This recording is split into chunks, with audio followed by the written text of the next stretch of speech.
دو مراحل بہت اہم ہیں۔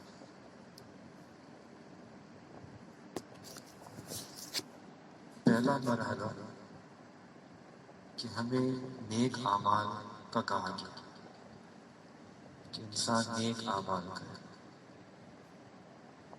نمازیں پڑھے، روزے رکھے، حج پہ جائے، عمرے کرے، تمام نیک عبادات ہیں۔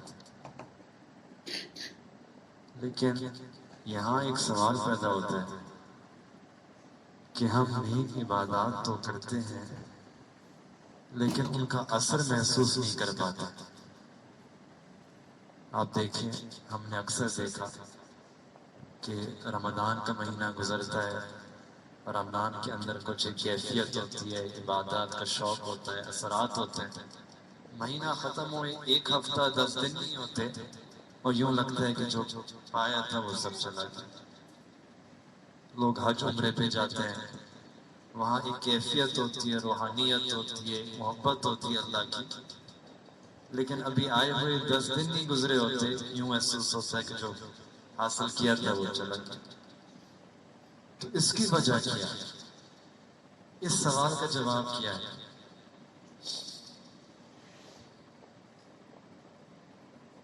تو اس کا جواب یہ جو دوسرا مرحلہ ہے، وہ دوسرا مرحلہ اللہ تعالیٰ کا قرب حاصل کرنے کا یہ ہے کہ انسان اپنے آپ کو گناہوں سے بچائے۔ عام طور پہ دیکھا یہ ہے کہ ہم عبادت کرنے میں تو محنت کرتے ہیں، انسان اس میں نمازیں بھی پڑھتا ہے، روزے بھی رکھتا ہے، عمرے بھی کرتا ہے، لیکن جو دوسرا مرحلہ ہے گناہوں سے بچنے کا، اس میں اتنی کوشش نہیں کرتے جتنی کرنی چاہیے۔ اور حقیقت یہ ہے کہ اگر نیک اعمال کرنا اہم ہے تو گناہوں سے بچ کے زندگی گزارنا یہ اہم تر ہے۔ یہ حقیقت ہے۔ ہم دیکھتے ہیں کہ ابھی نماز پڑھی لیکن نماز کے باہر جاتے ہیں تو انسان پھر گناہوں میں ملوث ہو جاتا ہے۔ ابھی اسی زبان سے کچھ دیر پہلے قرآن کی تلاوت کر رہے تھے، لیکن پھر بازار میں جاتے ہیں تو اسی زبان سے انسان جھوٹ بھی کرتا ہے، غیبت بھی کرتا ہے، دھوکے بھی دیتا ہے۔ ابھی نگاہیں قرآن کی مصحف کے اوپر موجود تھی، ہم پھر انٹرنیٹ پہ جاتے ہیں تو نگاہیں کہیں اور چلی جاتی ہیں ہماری۔ تو یہ جو دوسرا مرحلہ ہے گناہوں سے بچ کے زندگی گزارنے کا، یہ اہم ترین ہے اللہ تعالیٰ کا قرب حاصل کرنے کی۔ اس کی مثال سمجھنا بڑی آسان ہے۔ آپ کے پاس کوئی ہیرا ہو، 24 کیرٹ کا زبردست شائننگ پالش ہیرا، ڈائمنڈ، آپ اس اگر ہیرے کو کوئی گلی کی جو نالی ہوتی ہے، گندی نالی کے اندر ڈال دیں، پھر اس کو پاک کرنا چاہیں تو ہم اوپر پانی ڈال رہے ہیں، 1 بالٹی ڈالی، دوسری بالٹی ڈالی، تیسری بالٹی ڈالی، لیکن وہ صاف نہیں ہوگا۔ جتنی بالٹی ڈالتے رہے وہ صاف نہیں ہوگا۔ پھر اس کو پاک کرنے کا طریقہ یہ ہوگا کہ آپ اس کو گندی نالی سے نکال دیں، چند قطرے ڈال دیں، وہ پاک ہو جائے گا۔ تو ہماری مثال بالکل یہی ہے کہ ہم نیک اعمال تو بہت سارے کر رہے ہوتے ہیں، اور یاد رکھیں ہر نیک عمل کرنے کی وجہ سے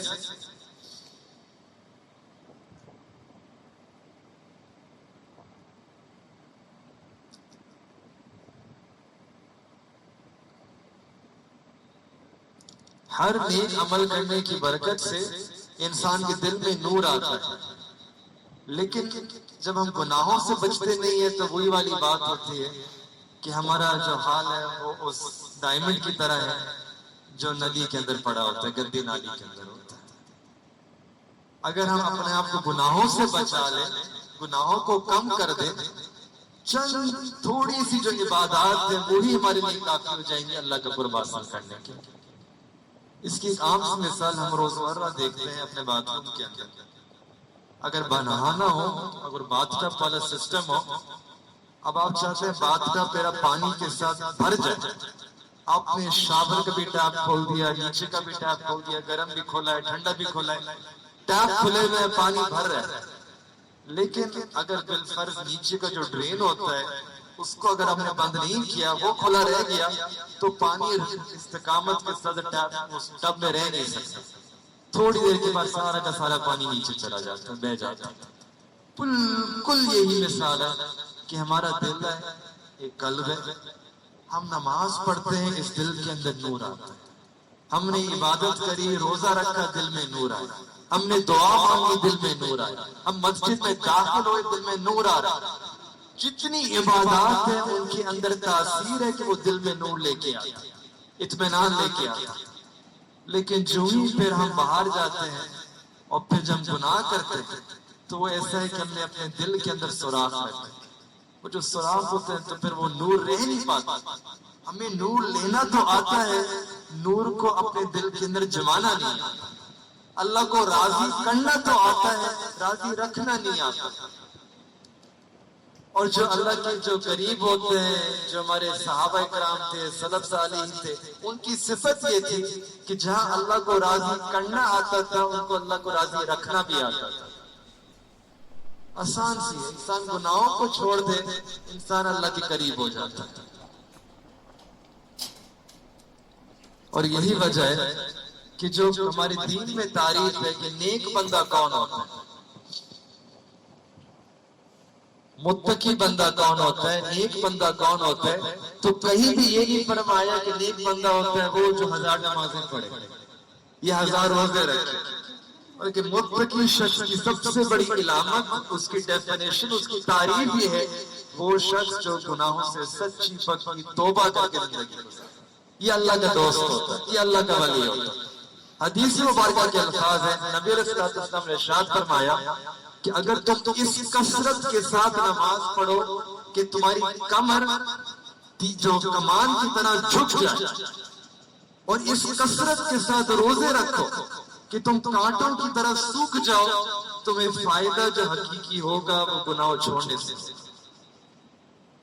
جو حقیقی فائدہ ہے وہ اسی وقت ہوگا جب تم گناہوں کو چھوڑو۔ ایک صحابی نبی علیہ السلام کی خدمت میں تشریف لائے اور بہت خوبصورت سوال پوچھا کہ یا رسول اللہ، میں سب سے بڑا عبادت گزار بننا چاہتا ہوں۔ یعنی اس وقت کے جو سوالات ہوتے تھے وہ بھی ایسے ہوا کرتے تھے دین کے بارے میں۔ وہ سوال بہت خوبصورت، اگر ہم سوچیں اپنے سزا کے اوپر، ہم سوچیں سب سے زیادہ عبادت، اچھا میں آپ پوری رات جاگو، تہجد پڑھو، دن میں روزے رکھو، عمرے کرو، صدقے دو، تو جب یہ کرو گے تو پھر شاید سب سے بڑی عبادت اسی کو کہتے ہیں۔ پر نبی علیہ السلام کا جو جواب مبارک تھا کہ اگر سب سے بڑے عبادت گزار بننا چاہتے ہو، اتقوا المحارم تکن اعبد الناس، کہ حرام کاموں کو، گناہوں کو چھوڑ دو، اللہ رب العزت کی نظر میں سب سے زیادہ عبادت گزار بندے شمار۔ تو ہم نے عبادت کی حقیقت کو نہیں سمجھا، ہم ابھی تک یہ سوچ رہے ہیں کہ عبادت انہی چیزوں کا نام ہے کہ نماز یہ ہے، لیکن اس سے بڑھ کر جو عبادت ہے، جو اہم ترین عبادت ہے جس سے اللہ کا قرب نصیب ہوتا ہے، وہ یہ ہے کہ انسان گناہوں سے بچ کے زندگی گزارے۔ دیکھیں اگر آپ کو ٹینک ہو، گاڑی کا ٹینک ہو، اس کے اندر اگر کوئی لیک نہ ہو رہا ہو، تھوڑا تھوڑا فیول بھی ڈالتے رہے، گاڑی چلتی رہے گی۔ لیکن اگر لیک ہوگا تو پھر جو ہے نا آپ کا فیول رہے گا نہیں، گاڑی آگے جا نہیں سکتی۔ تو بالکل یہی مثال ہے کہ انسان کے دل کے اندر تھوڑی بھی عبادت ہو، فرائض واجبات والا بندہ، نوافل بھی نہیں پڑھ رہا، تہجد بھی نہیں پڑھ رہا، زیادہ تلاوت بھی نہیں کر پا رہا، اتنی عبادت نہیں کر پا رہا، لیکن اس بات پہ جم گیا ہے کہ میں گناہ سے بچ کے زندگی گزارنی ہے، اللہ تک پہنچے گا، اللہ کا قرب حاصل کر لے گا، اللہ کی ولایت، اللہ کا دوست بن جائے گا۔ کیونکہ ولایت اسی چیز کا نام ہے، قرب اسی چیز کا نام ہے۔ اور یہ چیز اللہ رب العزت نے قرآن میں جگہ جگہ فرمایا کہ وَذَرُوا ظَاهِرَ الْإِثْمِ وَبَاطِنَهُ، میرے بندوں گناہوں سے بچو، چاہے ظاہری گناہ ہو چاہے باطنی گناہ ہو۔ یہ بڑی اہم آیت ہے۔ ایک تو یہ کہ اللہ رب العزت نے گناہ بتائے کہ دو قسمیں ہوتی ہیں، کچھ ظاہری گناہ ہیں۔ ظاہری گناہ ہم عام طور پہ جانتے ہیں کہ کسی کو قتل نہیں کرنا، ناحق شراب نہیں پینا، غیبت نہیں کرنا، زنا نہیں کرنا، چوری نہیں کرنا، بڑے بڑے گناہ عام طور پر بندہ جانتا ہے، لیکن ساتھ ساتھ فرمایا کہ باطنی گناہ سے بھی بچو، باطنی گناہ بھی نہ کرو۔ یہ کون سے گناہ ہوتے ہیں؟ یہ اندر کے گناہ ہوتے ہیں، یعنی انسان کے دل کے اندر حسد ہے، انسان کے دل میں تکبر ہے، انسان کے دل کے اندر غصہ ہے، کینہ ہے، عداوت ہے، بغض ہے، دنیا کی ایسی محبت ہے کہ جو اللہ سے غافل کرے، شہوت ہے۔ یہ جو باطنی گناہ ہیں ان سے بھی بچ کے زندگی گزارے۔ جس طریقے سے سور کا گوشت کھانا حرام ہے، بالکل اسی طریقے سے غیبت کرنا بھی حرام ہے، بالکل اسی طریقے سے دل کے اندر جو حسد آنا یہ بھی حرام ہے۔ ہم اس کے بارے میں تو ایک سینسٹیوٹی ہوتی ہے کہ آپ کسی سے کہیں بس زنا کرو، وہ کہے گا یہ تو نہیں کر سکتا، آپ کہیں ذرا شراب پیو، یہ تو الحمدللہ ہمارا ایمان کا اتنا جذبہ تو ہے کہ ظاہری گناہوں کے بارے میں انسان ڈرتا ہے۔ آپ کہیں گے کہ پیسے لے کے کرو پھر بھی شاید بچ جائے، نہیں کرے، لیکن سمجھنے کی بات ہے جس طرح ظاہری گناہ اہم ہے، بچنا ہے ہمیں، بالکل اسی لیول پہ اللہ تعالیٰ فرمائے باطنی گناہ سے بھی بچنا۔ کہ اگر دل میں تمہارے تکبر ہے تو یہ بھی مہلک بیماری ہے۔ اگر ایک ذرہ برابر بھی تکبر ہے تو انسان جنت میں نہیں جا سکتا۔ ناپاکی ہے، اپنے دل کو پاک کرو۔ اور پھر قرآن کا جو لفظ ہے یہ نہیں فرمایا اللہ رب العزت نے کہ گناہ نہ کرو، بلکہ فرمایا وَذَرُوا، گناہ کے قریب بھی نہ جاؤ۔ یہ عجیب بات ہے، اور یہ ہمارے دین کی فلسفی ہے، دین کا فلسفہ ہے کہ ایک تو گناہ نہ کرو لیکن گناہ کے قریب بھی نہ جاؤ۔ کیوں؟ کیونکہ اگر گناہ کے قریب جائیں گے تو پھر ہو سکتا ہے انسان کا نفس اس کو ورگلائے، شیطان اس کو بہکائے اور وہ گناہ کر بیٹھے۔ تو اپنے آپ کو گناہ کی موقع ہی نہ دو، نہ گناہ کی محفلوں میں جاؤ، نہ گناہ کے لوگوں میں جاؤ، یعنی گناہ سے بچ کے زندگی گزارنے کی کوشش کرو۔ اور یہ زندگی، یہ جو فلسفی یہ صرف دین میں نہیں ہے، یہ فلسفہ ہم دنیا میں بھی اپلائی کرتے ہیں۔ آپ کسی جو وائر ہوتے ہیں باب wire 1000 watt kilowatt wire ہوگا، یہ نہیں کہیں گے don't touch, don't go near that wire, اس کے قریب ہی نہ جاؤ۔ اور پھر دنیا میں آپ نے دیکھا پہلے اس کو صحن بنا دیں گے، ایک فیلڈ ہوگی، پھر ایک بابل وائر ہوگا، danger 1000 what's don't go near, پھر ایک اور ہوگا ڈونٹ کم نیئر۔ یعنی مختلف قسم کے سیف گارڈ میکنزمز بنائے ہوتے ہیں کہ انسان اس کے قریب ہی نہ جائے کہ کہیں ایکسیڈنٹلی احتیاط کے بغیر انسان اس کو ٹچ کر دے، بے احتیاطی کر۔ یہ چیز ہماری شریعت کے اندر ہے، سیف فلسفی، بچ کے زندگی۔ اس کو کہتے ہیں انگلش میں to nip the evil in the bud، کہ ابھی گناہ شروع نہیں ہوا، آپ نے اس کو وہیں اس کو موقع ہی نہیں دا آگے بڑھنے۔ اور یہ جگہ جگہ ملے۔ دیکھیں کہ سیدنا آدم علیہ السلام کو اللہ تعالیٰ نے فرمایا، اصل حکم یہ تھا کہ وہ درخت جو ہے اس کا پھل نہیں کھانا، منشا مراد یہ تھی، لیکن حکم اللہ رب العزت نے قرآن میں یہ فرمایا وَلَا تَقْرَبَا هَٰذِهِ الشَّجَرَةَ، اس درخت کے قریب بھی نہ جانا۔ دوسری مثال قرآن سے کہ انسان فحش کام نہ کرے، فحشی میں مبتلا نہ ہو، لیکن قرآن کا حکم یہ ہے وَلَا تَقْرَبَ الْفَوَاحِشَ مَا ظَهَرَ مِنْهَا وَمَا بَطَنَ، کہ جو فحش کام ہے ان کے قریب ہی نہ جاؤ۔ تو یہ ہمارے دین کا مزاج ہے کہ انسان گناہ کو نہ کرے بلکہ گناہوں سے بچ کے زندگی گزارے۔ پھر گناہ کس کو کہتے ہیں؟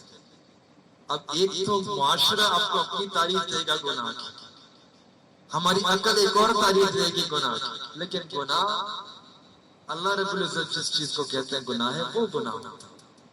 جس چیز کو اللہ تعالیٰ کی نافرمانی، یہ نبی علیہ السلام کی جو سنت مبارکہ ہے، جو اسٹیبلش دائم سنت مبارکہ ہے، ان کے خلاف ورزی کرنا، اس کو گناہ کہتے ہیں۔ تو یہاں ہم نہیں کہہ سکتے میں سمجھتا ہوں یہ گناہ ہے، یہ سوسائٹی سمجھتی ہے گناہ نہیں ہے تو یہ گناہ نہیں ہے۔ یہ اللہ کا دین ہے، اللہ تعالیٰ ہمیں بتاتے ہیں کہ یہ گناہ ہے، یہ گناہ نہیں ہے، ہمارا عقل کا دائرہ نہیں ہے۔ اچھا، عام طور پہ ہم نے سنا ہے کہ گناہ کی، اور یہ بات صحیح ہے کہ گناہ کی دو قسمیں ہوتی ہیں، کچھ بڑے گناہ ہوتے ہیں، کچھ چھوٹے گناہ ہوتے ہیں۔ گناہ کبیرہ گناہ صغیرہ، یہ بات ٹھیک ہے کہ واقعی وعید کے اعتبار سے، عذاب کے اعتبار سے کچھ بڑے ہیں کچھ چھوٹے ہیں، لیکن کسی ایک شاگرد آیا، اس نے حافظ ابن قیم الجوزی رحمۃ اللہ علیہ سے پوچھا کہ یہ بڑے چھوٹے گناہ کون سے ہوتے ہیں، گناہ کبیرہ گناہ صغیرہ؟ تو انہوں نے اپنے شاگرد کو بات سمجھانے کے لیے فرمایا کہ بیٹا کہ گناہ کو یہ نہ دیکھو کہ کون سے بڑے ہیں کون سے چھوٹے، بلکہ گناہ کو اس انداز سے دیکھو کہ ہر گناہ اللہ کی نافرمانی ہے۔ گناہ کو اس انداز سے دیکھو کہ میں کون سی وہ ذات ہے جس کے خلاف میں اپنا حکم کروں، جس کے خلاف میں عمل کروں۔ اور جب تم اللہ رب العزت کی عظمت کو سامنے رکھو گے تو پھر کوئی گناہ بڑا چھوٹا نظر نہیں آئے گا، ہر گناہ بڑا ہوگا کہ اللہ رب العزت کی عظمت، اللہ رب العزت کی شان، اور ہم اس کے خلاف کوئی کام کریں تو پھر تو واقعی ہر گناہ بڑا ہوگا۔ اور ایک ساتھ ایک اور نکتہ کہ گناہ ایسی چیز ہے جو اللہ رب العزت چاہتے ہیں کہ انسان ہر گناہ چھوڑ دے۔ یعنی کچھ چیزیں ہوتی ہیں کہ آپ ساتھ ساتھ چلائے رکھیں، گاڑی چلتی رہتی ہے۔ آپ نے مثلا اگر شریعت کے اندر 100 گناہ ہیں، مثال دے رہا ہوں، اگر ٹوٹل شریعت میں کل 100 گناہ ہیں تو شریعت کا مطالبہ یہ ہے کہ 100 کے 100 گناہوں کو چھوڑو، پیورٹی، کمپلیٹ پیورٹی لے کے۔ اور یہ دنیا کے اندر بھی ہم دیکھتے ہیں کچھ چیزیں ایسی ہوتی ہیں جہاں what you want is 100% purity. آپ نیسلے کا پانی پیتے ہیں، اگر بوٹل پہ لکھا ہو 90% پیور، آپ خریدیں گے؟ کوئی نہیں خریدے گا بھائی، 100% کیا بات کر رہے ہیں؟ 90% میری تو زندگی جسم کا معاملہ ہے، تو صحت کا معاملہ ہے، 100% پیورٹی بنا تو میں لوں گا ہی نہیں۔ آپ جہاز پہ سفر کر رہے ہیں، ابھی ٹیک آف نہیں ہوا، آپ بیٹھے ہیں، ایئر ہوسٹس ہوتی ہے، پائلٹ ہوتی ہے، وہ اپنا آپ کو پیغام دے رہے ہیں، میٹنگ ویلکم کر رہے ہیں، ساتھ میں کہتے ہیں آپ کو پائلٹ کہ ہم نے جہاز کو چیک کر لیا ہے، 95% ریڈی ہے جہاز اڑنے کے لیے۔ آپ بیٹھیں گے کبھی؟ کہیں گے خدا کے بندے 95 100% لے کے آؤ، میں اپنی زندگی کو داؤ پہ تھوڑی لگاؤں گا، مجھے مکمل اشورنس چاہیے۔ تو دنیا کے اندر بھی کچھ چیزیں ایسی ہوتی ہیں ہم چاہتے ہیں 100%، بالکل یہی معاملہ ہے کہ اللہ رب العزت بھی چاہتے ہیں کہ گناہوں کے معاملے میں 100% پاکی، پیورٹی، اپنا آپ کو گناہوں سے پاک کرنا۔ اور ہم اگر اپنا جائزہ لیں تو اگر شریعت کے دل پر 100 گناہ ہیں تو ہم نے اکثر لوگ 90 گناہوں سے بچا، لیکن ہم بڑے بڑے گناہوں سے ہر بندہ بچا، نہ شراب پیتے ہیں، نہ جوا کرتے ہیں، نہ زنا کرتے ہیں، جو بڑے بڑے شریعت کے گناہ ہیں ہر بندہ مسلمان بچ رہا ہوتا ہے۔ لیکن اگر ہم اپنا صحیح معنوں میں جائزہ لیں تو کچھ ایسے گناہ ہوتے ہیں جو ہم کر رہے ہوتے ہیں، جہاں ملوث ہوتے ہیں، جہاں پھنسے ہوتے ہیں، اور ان گناہوں کی وجہ سے ابھی تک ہم اللہ کا قرب حاصل نہیں کیا۔ کسی کے لیے کوئی 10 گناہ میں پھنسا ہوتا ہے، کوئی 8 گناہوں میں پھنسا ہوتا ہے، کوئی 5 گناہوں میں پھنسا ہوتا ہے، کوئی 4 گناہوں میں، کہیں نہ کہیں کچھ مقدار ہے کہ ہم پھنسے ہوئے ہیں، اور پھنسے ہوئے ہوتے ہیں تو اڑ نہیں سکتے۔ آپ دیکھیں نا اگر کوئی دروازہ ہو، دروازے پہ تالے لگے بڑے بڑے 100 تالے لگے، آپ نے 99 تالے کھول دیے، میں آپ سے سوال کروں کہ آپ دروازہ کیا کھل گیا؟ آپ کہیں گے نہیں، ایک تالا تو ابھی بھی لگا، دروازہ تو ابھی بھی بند ہے۔ بالکل یہی مثال ہے کہ ہم نے اگر 99 گناہ بھی چھوڑ دیے، وہ ایک گناہ جب بھی کر رہے ہیں تو اللہ کی برکتوں کا دروازہ بھی بند ہے، جب تک اس گناہ سے توبہ نہیں کریں گے وہ دروازہ کھلے گا۔ اب ایک پرندہ ہوتا ہے، اس کا 100 داغوں سے باندھ دیں، وہ پرواز نہیں کر سکتا۔ اب 90 داغے اس کے کاٹ دیں، اب 99 داغے کاٹ دیں، ایک داغے سے بندھا ہوا ہے لیکن ابھی بھی پرواز نہیں کر سکتا، ہم کہیں گے ابھی بھی بندھا ہوا ہے۔ تو بالکل یہی مثال ہے، گناہوں سے انسان جب توبہ کرتا ہے 100 کے 100 پیورٹی، پھر اللہ تعالیٰ پرواز عطا فرماتا ہے، پھر اللہ تعالیٰ اس کو اپنا قرب عطا فرماتا ہے۔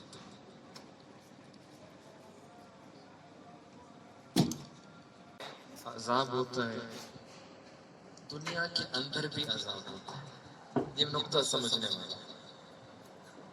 یہ چیز ایسی ہے، بات صرف اتنی ہے کہ جو دنیا کی سزائیں ہوتی ہیں ان کی طرف وہ خفیہ ہوتی ہے تو دھیان نہیں جاتا، اور حالانکہ اپنے برے اعمال ہوتے ہیں ان کی وجہ سے ہم گرفتار ہوتے ہیں. ہم نے انگلش کے اندر فزکس پڑھ رہے تھے تو ایک قانون پڑھا تھا، Newton's third law of motion.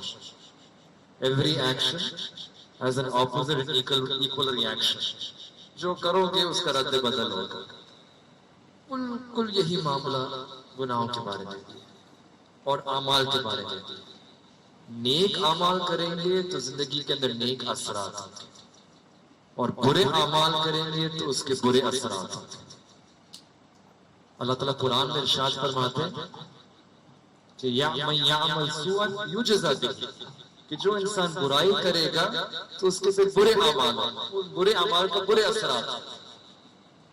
دیکھیں یہ ایک ایسا نقطہ ہے کہ ہم روٹی روزانہ کھاتے ہیں، تھکتے نہیں ہیں.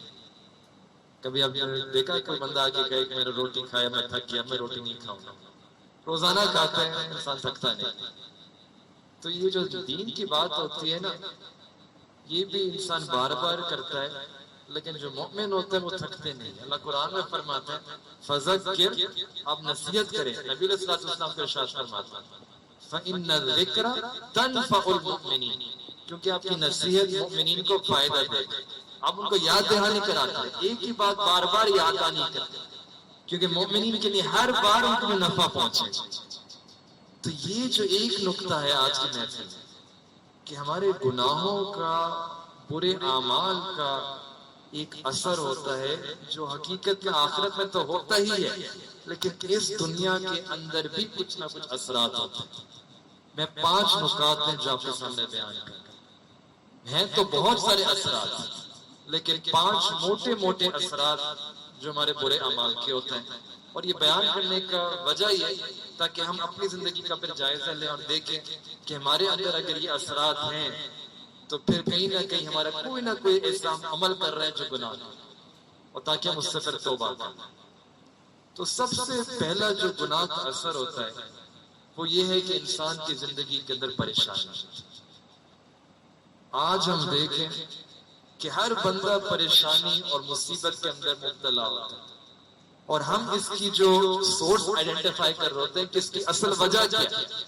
بندہ جب پریشان ہوتا ہے تو نظریں کبھی دائیں جاتی ہیں کبھی بائیں جاتی ہیں. اس نے جادو کر دیا، اس نے کالا جادو کر دیا، اس نے کالا علم کر دیا، پڑوسی پہ شک ہوتا ہے. انسان دائیں بائیں دیکھ رہا ہوتا ہے کہ لوگوں نے مجھے پریشان کر دیا، اور پھر ہم پریشان ہوتے ہیں کہ پریشانیاں ختم کیوں نہیں ہوتی. آپ دیکھیں کسی والدین سے پوچھے تو والدین اپنے بچوں کے بارے میں پریشان، بچے والدین سے پریشان، بیوی شوہر سے پریشان، شوہر بیوی سے پریشان، گاہک دکاندار سے پریشان، دکاندار گاہک سے پریشان، عوام اپنے حاکم سے پریشان، حاکم اپنی عوام سے پریشان. ہر طرف یہی معاملہ نظر آتا ہے. لوگ کہتے ہیں لوگوں نے مجھے پریشان کر دیا، اس نے اور اس نے پریشان کر دیا. حقیقت یہ ہے کہ ہمیں کسی نے پریشان نہیں کیا. اگر کوئی چیز ہے جس نے ہمیں پریشان کیا ہے وہ ہمارے اپنے گناہ. جہاں اللہ کی رحمتیں رکتی ہیں، کوئی پریشانی آتی ہے، کوئی مصیبت آتی ہے، جہاں برکتوں کا دروازہ بند ہوتا ہے وہ ہمارے اپنے برے اعمال کا نتیجہ ہوتا ہے. اس کی دلیل قرآن عظیم الشان ہے. اللہ قرآن میں فرماتے ہیں وَمَا أَصَابَكُم مِّن مُّصِيبَةٍ فَبِمَا كَسَبَتْ أَيْدِيكُمْ، کہ تمہیں جو کچھ مصیبت پہنچتی ہے، اردو والے مصیبت لفظ استعمال کیا کہ تمہیں جو کچھ بھی مصیبت پہنچتی ہے فَبِمَا كَسَبَتْ أَيْدِيكُمْ، تمہارے اپنے ہاتھ کی کمائی، تمہارے اپنے برائے اعمال کا نتیجہ، اپنی نافرمانی، اپنے گناہ. یہ ایک حقیقت ہے. ہاں، اس نقطے کو ہمیں دل میں بیٹھانے کی ضرورت ہے. ہمیں علم تو ہو جاتا ہے، ہم نے قرآن پہ پڑھا، ایمان بھی ہے، لیکن یقین نہیں ہوتا. اور جب تک یقین نہ بنا ہو اس وقت تک انسان گناہ کو نہیں چھوڑ سکتا. جس انسان کا جس لمحے یہ یقین بن جائے کہ میری زندگی میں جو پریشانیاں اور مصیبتیں آ رہی ہیں یہ میرے اپنے گناہوں کی وجہ سے، وہ انسان پہ کبھی گناہ نہیں کرتا. بچنے کی زندگی بچے. کون پریشانی چاہتا ہے؟ کون مصیبتیں چاہتا ہے؟ کوئی نہیں چاہتا. ہر بندہ اطمینان چاہتا ہے، لیکن ہم نے ابھی تک یقین نہیں پہنچا. جس لمحے یقین مل جائے گا نا کہ گناہ ہے، اس کی وجہ سے یہ مصیبت، پھر انسان اللہ سے توبہ کرے گا، زندگی کو پاک کرنے کی کوشش کرے گا۔ یقین کی کمی، اس طرح ایک آپ کینڈی ہو نا، کینڈی کا جار ہو، اس میں 100 کینڈیز ہیں، 99 کینڈیز بالکل ٹھیک ہے، ایک کینڈی اگر اس میں زہر ہو، آپ دیکھ کہ بھائی ایک زہر کھا لو، اس میں سے ایک نکال کر کھا لو، کبھی نہیں کھائے گا۔ یقین ہے کہ اگر میں نے وہ زہر والی کینڈی کھا لی تو میری زندگی ختم۔ جب یقین مانا ہوتا ہے نا تو پھر انسان بچتا ہے، اعمال برے اعمال نہیں کرتا۔ آپ کو یقین ہے کہ وہ جو وائر ہے الیکٹریسٹی والا، میں نے اس کو ہاتھ لگایا موت آ جائے گی مجھے، اس کی بنا پہ انسان قریب بھی نہیں جاتا، اس کو ہاتھ نہیں لگاتا۔ تو جب پتا ہونا کہ گناہ جس طریقے سے وہ زہر ہے، اس سے زیادہ گناہ شدید، گناہ کی شدت زیادہ، زہر کھا لیا زیادہ سے زیادہ جسمانی موت آ جائے گی، وہ بھی بڑی مصیبت ہے۔ لیکن اگر گناہ کھا لیا، گناہ میں زندگی گزار دی، توبہ نہیں کی، تو پھر تو روحانی زندگی برباد ہوتی، روحانی موت آتی، آخرت برباد ہوتی۔ ہم نے اس وائر کو چھو لیا تو انسان جسمانی طور پہ موت آ جائے گی، لیکن گناہ سے اگر ہم نے اس کو ہاتھ میں رکھا تو انگارے کی طرح ہر چیز کی تاثیر ہوتی ہے۔ آگ کی تاثیر ہے گرم، برف کی تاثیر ہے ٹھنڈا، اسی طریقے سے گناہوں کی تاثیر ہے گناہ پریشانی کو لے کے۔ یہ پکی بات ہے، سچی بات ہے، اس میں کوئی شک نہیں، کوئی شبہ نہیں۔ حضرت فضیل بن عیاض رحمۃ اللہ علیہ ایک بزرگ گزرے، وہ فرماتے ہیں کہ میں نے اپنی زندگی کا جائزہ لیا کہ جہاں میری زندگی میں میں نے اللہ کی نافرمانی کری، جس دن، اسی دن میں نے دیکھا کہ جو میرے ماتحت تھے وہ میری نافرمانی کرتے تھے۔ کبھی میرے بچوں نے میری نافرمانی کری، کبھی میری بیوی نے میری نافرمانی کری، اور کبھی جو سواری، جو گدھا جس کو میں سواری کے طور پر استعمال کرتا تھا، وہ میری بات نہیں مانتا تھا۔ ہم کہتے ہیں اس نے میری بات نہیں مانی، بچوں کی وجہ سے پریشان۔ ہو سکتا ہے شاید یہی وجہ ہو کہ ہم نے اللہ کی نافرمانی کری، بچے ہمارے نافرمانی کرتے۔ ایک بزرگ تھے، وہ فرماتے ہیں کہ میری کبھی اگر بیوی سے کچھ اونچ نیچ ہو جائے کرتی تھی، میں سمجھتا تھا کہ میں نے کوئی نافرمانی کری، میں فوراً استغفار کرتا تھا کثرت کے ساتھ، اور ابھی تسبیح ختم نہیں کری ہوتی تھی کہ اللہ تعالیٰ پھر سے وہ جو ہمارے اونچ نیچ تھی وہ ختم فرما دیتے تھے، ہم محبت پیار کے ساتھ رہنا شروع ہو جاتے تھے۔ یہاں ایک سوال پیدا ہوتا ہے کہ ہاں مصیبتیں کبھی کبھار جو اللہ کے قریب بندے ہوتے ہیں ان کو اللہ مصیبتیں عطا فرماتے ہیں تاکہ وہ اس پہ صبر کرے اور ان کے درجات بلند ہوں، لیکن وہ ہم جیسے لوگ نہیں تھے، وہ تو ان لوگوں کے لیے ہوتے ہیں جو اللہ کے بہت قریب ہوتے ہیں، اللہ کے انبیاء علیہ السلام، اللہ کے اولیاء جو ایک پاکی والی زندگی گزار رہے ہوتے ہیں، اللہ کو ان کے درجات کو اور بڑھانا ہوتا ہے اور رتبات کو بڑھانا ہوتا ہے، تو ان پہ اللہ تعالیٰ کچھ مشکلات بھیج دیتا ہے کہ وہ صبر کریں، اللہ ان کو رتبات اور عطا فرماتا ہے۔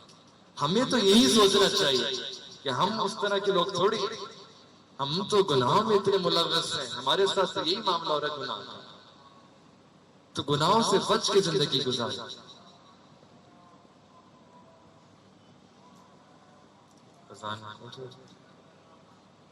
مصیبتیں آتی ہیں، اسی طریقے سے گناہ کا جو دوسرا اثر ہے، جب انسان گناہ کرتا ہے تو دل کے اندر ایک ظلمت، ایک بے اطمینانی اور بے چینی آ جاتی ہے، ایک دل میں فساد آ جاتا ہے۔ ایک حدیث بارکہ میں نبی علیہ السلام نے اس کی وضاحت فرمائی کہ جب کوئی انسان گناہ کرتا ہے تو اس کی وجہ سے اس کے دل کے اوپر ایک کالا نقطہ، ایک سیاہ نقطہ آ جاتا ہے۔ اگر اس گناہ سے توبہ کر لے تو وہ گناہ مٹ جاتا ہے، نقطہ مٹ جاتا ہے، صاف ہو جاتا ہے، لیکن اگر گناہ سے توبہ نہیں کیا تو وہ نقطہ رہتا ہے، اور اگر مزید گناہ کرتا رہتا ہے تو وہ نقطے بڑھتے چلے جاتے ہیں، اور حتیٰ ایک ایسا مرحلہ آتا ہے کہ پورا دل پھر کالا سیاہ ہو جاتا ہے، ظلمت چھا جاتی ہے۔ اس کے بارے میں قرآن میں اللہ تعالیٰ فرماتا ہے کَلَّا بَلْ رَانَ عَلَىٰ قُلُوبِهِمْ مَا كَانُوا يَكْسِبُونَ، کہ ہرگز نہیں، ان کے دلوں پہ ایک ران آ گئی ہے، رین آ گئی ہے، رین کہتے ہیں رست کو، کہ ایک رست، ایک تہ آ گئی ہے ان کے دل کے اوپر چھا گئی ہے، ایک دل کا میل آ گیا، دل کا رنگ آ گیا، دل کا زنگ آ گیا، ایک سیاہی آ گئی جو دل پہ چھا گئی ہے. اور یہ کیوں آئی ہے؟ ما کانو یکسبون، ان کے اپنے اعمال کی وجہ سے. تو دیکھیں پہلی مصیبت آئی وہاں بھی یہی تھا، اپنے برے اعمال کی وجہ سے. اور یہاں بھی قرآن میں کھلے دھلے الفاظوں میں اللہ فرما رہے ہیں کہ یہ جو رین اور زنگ اور میل آتا ہے اس کی وجہ جو ان کے اپنے برے اعمال. اور ظاہری بات ہے کہ جب انسان کے دل کے اوپر ایک رنگ آ جائے، دل پہ میل آ جائے، تو اس دل کے اندر پھر بے اطمینانی ہوگی، ایک بے سکونی ہوگی، ٹینشن ہوگی، ڈپریشن ہوگی. انسان اندر سے پریشان رہے گا، باہر سے بھی پریشان، اندر سے بھی پریشان. تو یہ گناہ کی تاثیر ہے کہ انسان کو اندر سے بے چین کر دیتا ہے. آپ دیکھیں اکثر جو لوگ ہوتے ہیں گناہوں کی زندگی گزار رہے ہوتے ہیں، ظاہر میں تو لگتا ہے کہ everything is going fine، مال بھی ہوتی ہے، عزت بھی ہوتی ہے، بہت نعمتیں ہوتی ہیں، لیکن جو دل کی اطمینان کی نعمت ہے، سکون والی نعمت ہے، وہ اس سے محروم ہوتا ہے. کیوں؟ کیونکہ وہ اطمینان اور سکون تو اللہ رب العزت نے اپنے دین میں رکھا ہے، وہ تو اللہ نے اپنی یاد میں رکھا ہے، اپنے ذکر میں رکھا ہے. اللہ بذکر اللہ تطمئن القلوب، ایک حقیقت بیان کر دی کہ جان لو کہ دلوں کا جو اطمینان ہے کسی چیز میں نہیں ہے سوائے اللہ کے ذکر. آج پوری دنیا چاہے مسلمان ہو چاہے غیر مسلم ہو، ہر بندہ اس اطمینان کے پیچھے زندگی گزار. آپ کسی سے پوچھیں غیر مسلم بھی ہو، اس کو بھی اطمینان چاہیے، سکون چاہیے. صبح جاتا ہے 8 گھنٹے 10 گھنٹے 14 گھنٹے ڈبل ڈیوٹی لگاتا ہے، مرد بھی نوکری کر رہے ہیں، عورتیں بھی نوکری کر رہے ہیں، لیکن گھر میں آتے ہیں آپ پوچھیں کیوں اتنی محنت، مشقت، جدوجہد؟ بھئی سکون چاہیے، اطمینان چاہیے. پوری زندگی اسی اطمینان کے پیچھے گزار دیتے ہیں، زندگی ختم ہو جاتی ہے لیکن اطمینان نصیب نہیں ہوتا. ایک زمانہ تھا کہ لوگ 6 گھنٹے کام کرتے تھے لیکن سکون والی زندگی تھی. پھر لوگوں نے کہا نہیں ہم نے محنت زیادہ کرنی ہے، 8 گھنٹے تک اطمینان زیادہ ملے، پھر 14 گھنٹے، اب تو ڈبل ڈیوٹی ہوتی ہے، بس سوتے بھی نہیں اطمینان کی خاطر. لیکن اطمینان ملتا نہیں. بچہ ہوتا ہے وہ بڑا کہتا ہے مجھے اطمینان چاہیے، سکون والی زندگی چاہیے، پڑھتا ہے تعلیم حاصل کرتا ہے، اطمینان چاہیے، آگے جا کے پھر کام کرتا ہے، جاب کرتا ہے، ملازمت کرتا ہے، اطمینان چاہیے. ابھی تک ملا، شادی کرتا ہے اطمینان چاہیے، بچے آ جاتے ہیں اب تو اطمینان آ جائے، ابھی بھی نہیں. اطمینان کی خاطر پوری زندگی گزار دیتا ہے لیکن اطمینان نہیں ہوتا. کیوں؟ کیونکہ بنیادی طور پہ ہمارا رخ تو الگ ہے نا، ہم نے رخ اسی طرف کر دیا. ہم سوچ رہے اطمینان باہر ملے گا، اطمینان تو اندر ہے، دل میں ملے گا، اللہ کی یاد میں ملے گا. آپ دیکھیں لاہور کے اندر ہو، آپ کو اسلام آباد جانا ہے، آپ نے کراچی والی بس لے لی، آپ کراچی والی بس میں بیٹھ گئے، وہ نیچے جا رہی ہے کراچی کی طرف، خوب تیزی سے جا رہی ہے. آپ نے پوچھا بھی اسلام آباد آ گیا؟ نہیں. پھر پوچھا 1 گھنٹے بعد اسلام آباد آ گیا؟ بھئی اسلام آباد کبھی نہیں آئے گا کیونکہ رخ ہی مختلف ہے.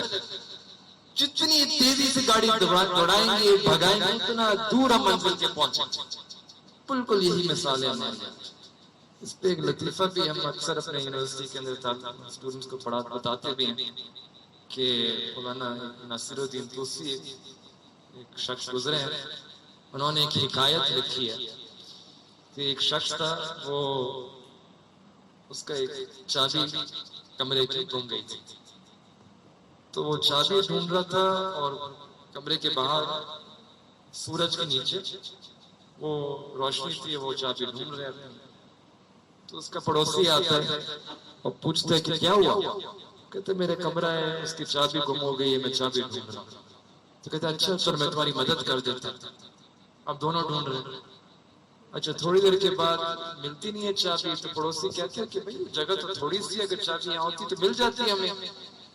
تو تمہیں یقین ہے کہ چابی یہیں گری ہے؟ وہ کہتے نہیں، چابی تو اصل میں اندر گری تھی لیکن اندر اندھیرا ہے، تو میں نے سوچا اندر تو مجھے ملے گی نہیں، باہر روشنی ہے، سورج ہے، تو میں باہر آ کے ڈھونڈ لیتا ہوں چابی کو. ہماری بھی یہی مثال ہے. کہ ہماری جو نعمت اندر ملنی تھی، دل کے اندر اللہ کی یاد سے ملنی تھی، ہم اس کو باہر تلاش کریں، اور واللہ باللہ تاللہ کبھی نہیں ملے گی نعمت یہ باہر سے، کیونکہ باہر رکھی نہیں ہے نعمت۔ قرآن میں اللہ تعالیٰ فرما رہے ہیں الا بذکر اللہ تطمئن القلوب، یہ جو اطمینان ہے، یہ اطمینان قلب، اطمینان حقیقی، یہ اللہ کے ذکر میں۔ ہاں دنیا سے، موویز سے، گانوں سے، محفلوں سے آپ کو اطمینان مجازی مل جائے گا، وہ اطمینان مجازی، اور اس کی دلیل یہ ہے کہ ابھی مووی ختم ہوگی 2 گھنٹے کی، 20 منٹ نہیں گزریں گے آپ کا وہ غم واپس آ جائے گا۔ اطمینان حقیقی نہیں تھا، اطمینان مجازی، ایک فیک اطمینان۔ تو یہ اللہ کے ذکر سے ملتا ہے، فَاذْكُرُونِي أَذْكُرْكُمْ، اللہ کو یاد کرو اللہ تمہیں یاد کرے، اور جب اللہ تعالیٰ دل کو یاد کرتے ہیں تو پھر دلوں میں اطمینان آ جاتے ہیں، سکون آ جاتے ہیں، تسکین آ جاتی ہے، بے چینی دور ہو جاتی ہے۔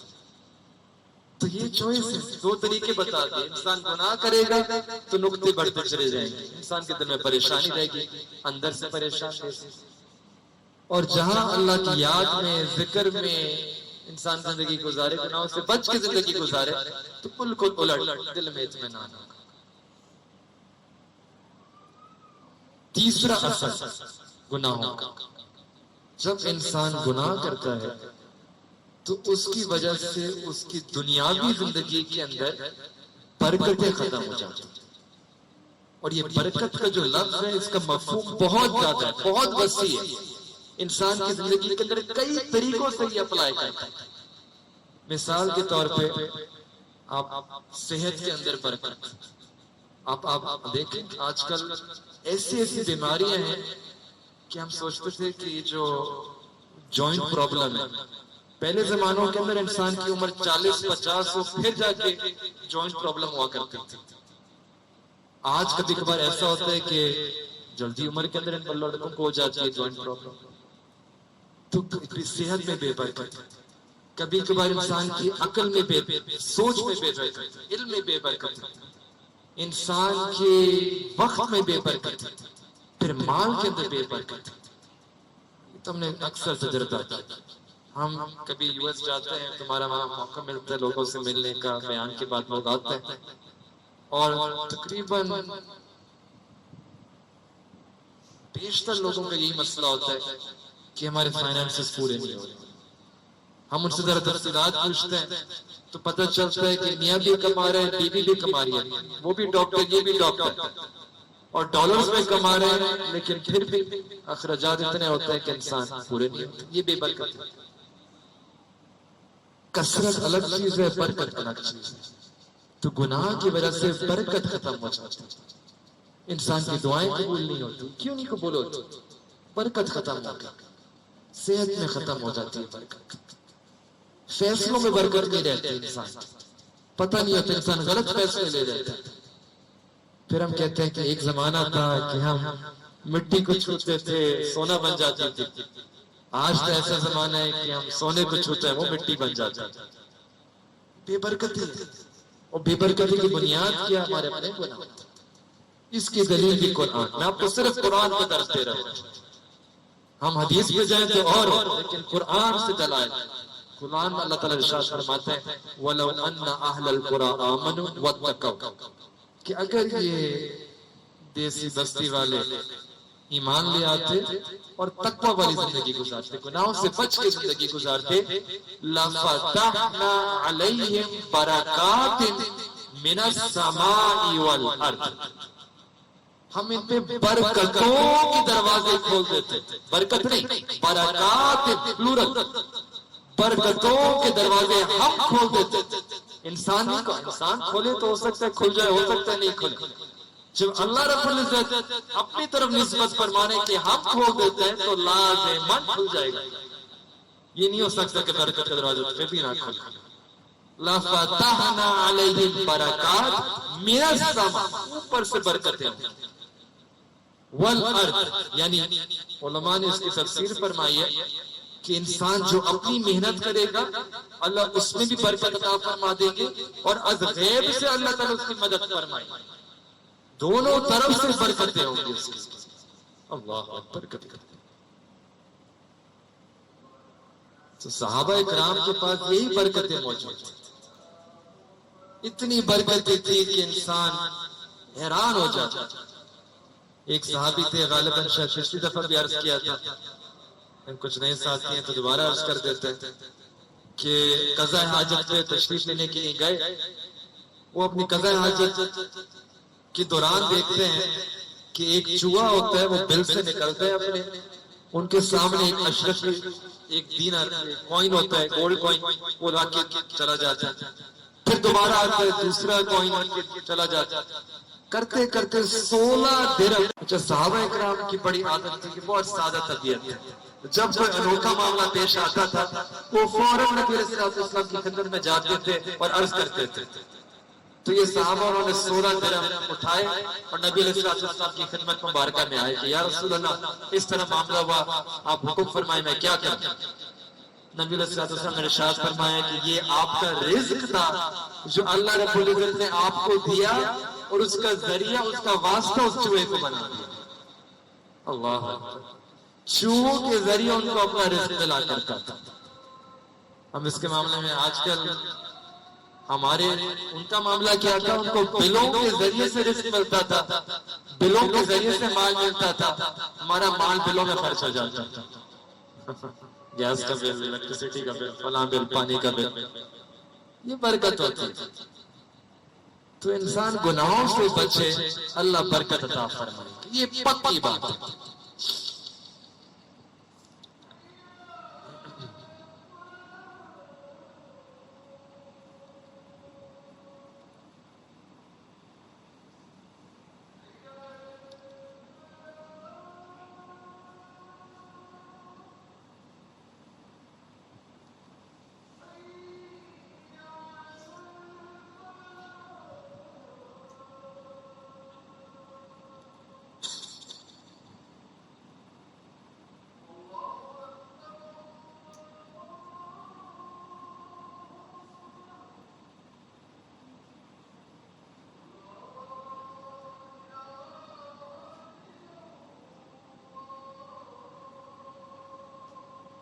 اسی طریقے سے گناہ کا جو چوتھا اثر ہے کہ نیکی کی لذت سے محروم ہو جاتا ہے۔ آپ عام دیکھیں، نماز پڑھتے ہیں لیکن نماز میں لذت نہیں، تلاوت کرتے ہیں قرآن کی لیکن تلاوت میں لذت نہیں، دعا مانگتے ہیں لیکن دعا کے اندر مزہ نہیں۔ یہ جو کیفیت ہے نا کہ نیکی کا کام کرنے کا دل نہیں چاہتا، یہ بھی گناہوں کا نتیجہ ہوتا ہے کہ انسان سے نیکی کی توفیق ختم ہو جاتا ہے یا کم ہو جاتا ہے، پھر انسان کا دل نہیں چاہتا۔ آپ کہیں کہ بھائی فلاں مجلس ہو رہی ہے، بیان ہو رہا ہے، ذرا اللہ کی بات ہوگی، اللہ کی محبت کی بات ہوگی، چلتے ہیں وہاں سن لیتے ہیں، نہیں میرا دل نہیں چاہتا۔ آپ کہیں چلو نماز ساتھ پڑھ لیتے ہیں، نہیں ابھی نہیں، بعد میں پڑھ لو، یہ چاہت ختم ہو جاتی ہے، توفیق میں کمی آ جاتی ہے، یہ گناہ کا اثر ہوتا ہے۔ اور اس کے برعکس انسان جب گناہ سے بچتا ہے تو اللہ تعالیٰ مزید توفیق عطا فرماتا ہے۔ اگر ابھی 3 نمازیں پڑھ رہا تھا تو اللہ چوتھی نماز کی بھی توفیق عطا فرماتا ہے۔ 5 نمازیں پڑھ رہا تھا لیکن گناہ سے بچ رہے، اللہ تعالیٰ خود اس کو تہجد کی توفیق عطا فرما دیتے ہیں۔ نئے طریقوں سے اللہ تعالیٰ اس کو عبادت کی توفیق عطا فرما دیتے ہیں۔ وَالَّذِينَ جَاهَدُوا فِينَا لَنَهْدِيَنَّهُمْ سُبُلَنَا، کہ جو ہمارے راستے پہ تھوڑا مجاہدہ کرتا ہے، چلنے کی کوشش کرتا ہے، لَنَهْدِيَنَّهُمْ، ہم ضرور ملٹیپل دروازے اس کے لیے کھول دیں گے، ہماری طرف آنے کے ملٹیپل مختلف راستے اس کا عطا فرماتا ہے۔ وہ ایک راستے سے کوشش کرے، اپنے آپ کو گناہوں سے بچا رہے، ہم اس کو نیکی کے مختلف دروازے کھول دیں گے، اللہ توفیق عطا فرما دیتا ہے۔ اور جب توفیق مل جاتی ہے تو پھر نیکی کرنا آسان ہو جاتا ہے، پھر انسان عبادت مارے باندھے نہیں کرتا، یہ تو ایک بوجھ ہے، کرنی ہے، وہ اس لیے کرتا ہے کیونکہ اللہ کی ملاقات کا شوق ہوتا ہے۔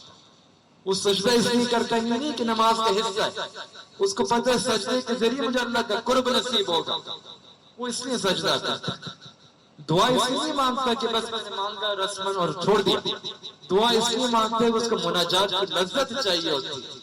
ذکر اس لیے نہیں کرتا کیونکہ بس تسبیح مکمل کرنا، ذکر اس لیے کرتا ہے کیونکہ اس کو پتہ ہے کہ جب میں ذکر کرتا ہوں تو اللہ تعالیٰ میرے ہم جلیس ہوتا ہے، اللہ میرے ساتھ ہوتا ہے، وہ اللہ تعالیٰ کی میت کو محسوس کرنا چاہ رہا ہے، تو عبادت کی لذت نصیب ہو جاتی ہے۔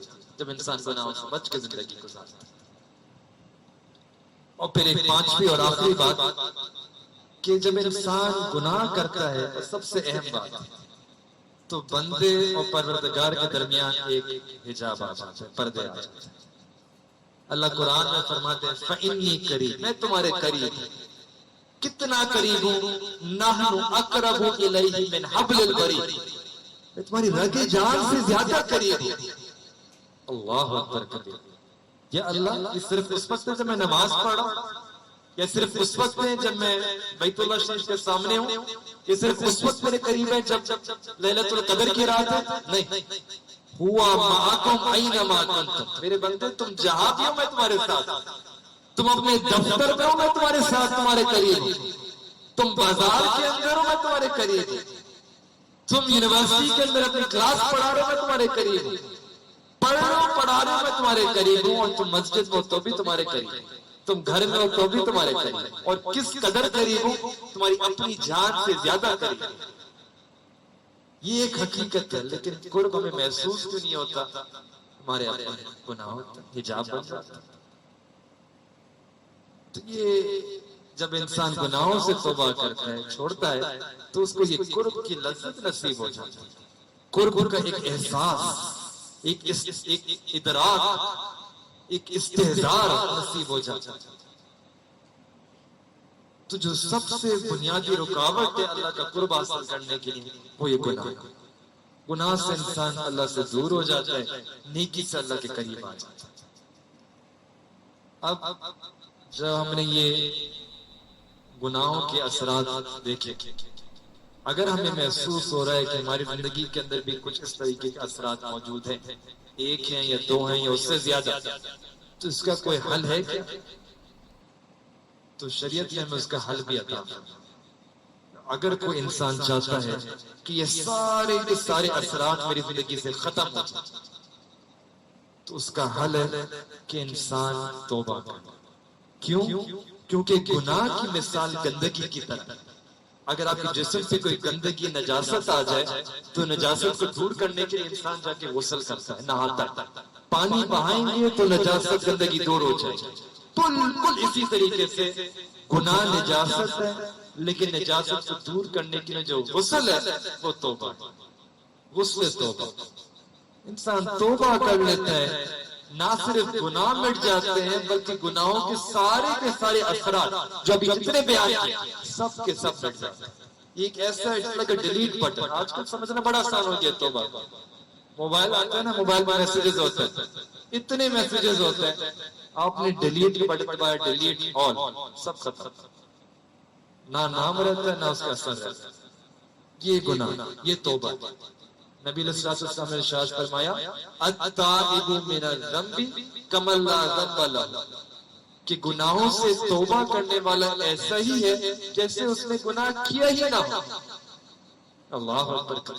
اور ایک حدیث مبارکہ میں آتا ہے کہ جب اللہ تعالیٰ گناہوں کو معاف فرماتے ہیں تو اللہ تعالیٰ پہلے تو گناہوں کو معاف فرما دیتے ہیں، پھر اس کے بعد جو گناہ لکھنے، جو فرشتے جنہوں نے گناہ لکھے ہوتے ہیں، ان فرشتوں کی یادداشت سے بھی اللہ تعالیٰ اس گناہ کو مٹا دیتے ہیں۔ جس زمین کے ٹکڑے کے اوپر انسان نے گناہ کیا، اس زمین کے ٹکڑے کی یادداشت سے بھی اللہ تعالیٰ گناہوں کو مٹا دیتے ہیں۔ جس اعضاء سے انسان نے گناہ کیا، اس اعضاء کی بھی یادداشت اللہ تعالیٰ گناہوں کو مٹا دیتے ہیں، اور نام اعمال کے اندر سے بھی اللہ تعالیٰ گناہوں کو مٹا دیتے ہیں۔ یعنی جتنے انسان کے وٹنسز ہو سکتے تھے گناہوں کے اوپر، جو گواہ ہو سکتے تھے کس نے گناہ کیا تھا، اللہ تعالیٰ سب کی یادداشت گناہوں کو مٹا دیتا جب انسان توبہ کرتا، کہ کوئی ریکارڈ ہی نہیں رہتا۔ دنیا میں تو اگر آپ نے کوئی جرم کیا اور آپ گلٹی نہیں تھے، انیسنٹ تھے، فائل پھر بھی کورٹ میں رکھتے، فائل پھر بھی رہتے کہ ہے انیسنٹ، لیکن ریکارڈ بنائے نہیں۔ اللہ رب العزت کی عدالت دیکھے، اللہ اکبر، اللہ ایسے مٹاتے ہیں کہ نام، نشان، اثرات، ہر چیز مٹ جاتی ہے۔ تو توبہ، آج کل اس توبہ میں ایک بڑی رکاوٹ ہے، یہ جو نوجوان لوگ ہیں نا، یہ اس کو زیادہ بہتر سمجھتے، وہ یہ ہے کہ ہم گناہ کو گناہ نہیں سمجھتے، اور جو جتنی مختلف یہ آئیڈیالوجیز ہیں نا، چاہے سیکولرزم ہے، ہیومنزم ہے، لبرلزم ہے، ایتھیزم ہے، ان سب کی جو بنیاد ہے نا وہ یہ ہے کہ گناہ کرنے کا جائز طریقہ پرووائڈ کرنا، وہ گناہ کو جسٹیفائی کرنے کی کوشش کرتا ہے، لاجکزم، ریشنلائزنگ گناہ، گلوریفائنگ گناہ، جسٹیفائنگ گناہ، کہ انسان گناہ کرے بھی اور پھر عقل کے ساتھ اس کو دلائل بھی دے کہ جو میں نے کیا ٹھیک کیا۔ اور جب انسان اس طریقے سے عقلی دلائل کے ذریعے اپنے گناہ کو کرتا ہے تو اس کا ایک نتیجہ یہ ہوتا ہے کہ وہ کبھی گناہ پہ نادم نہیں ہوتا، وہ سوچتا ہے میں نے کیا بالکل ٹھیک، اور اس وجہ سے کبھی توبہ نہیں کر سکتا۔ کیوں؟ توبہ تو وہی کرے گا نا جس کے اندر ندامت ہوتی، جو گناہ کو گناہ ہی نہیں سمجھ رہا تو اس کو تو پھر توبہ کرنے کی توفیق نہیں ہوگی۔ یہ جو سیکولرزم کا جو سب سے بڑا جو نتیجہ مجھے نکلتا ہے وہ یہی نکلتا ہے کہ انسان گناہ کر رہا ہوتا ہے، توبہ نہیں کر رہا ہوتا، اور پھر اسپرچولی دیٹ پرسن، روحانی اعتبار سے انسان کا دل مردہ ہو جاتا ہے۔ کیوں؟ کیونکہ دل میں تو وہ گناہ کے اثرات آ جاتے ہیں، تو ظاہر میں جسمانی طور پہ انسان رہ رہا ہوتا ہے، زندگی گزار رہا ہوتا ہے، لیکن روحانی طور پہ انسان پہ مردہ ہوتا ہے، دل مردہ ہو جاتا ہے۔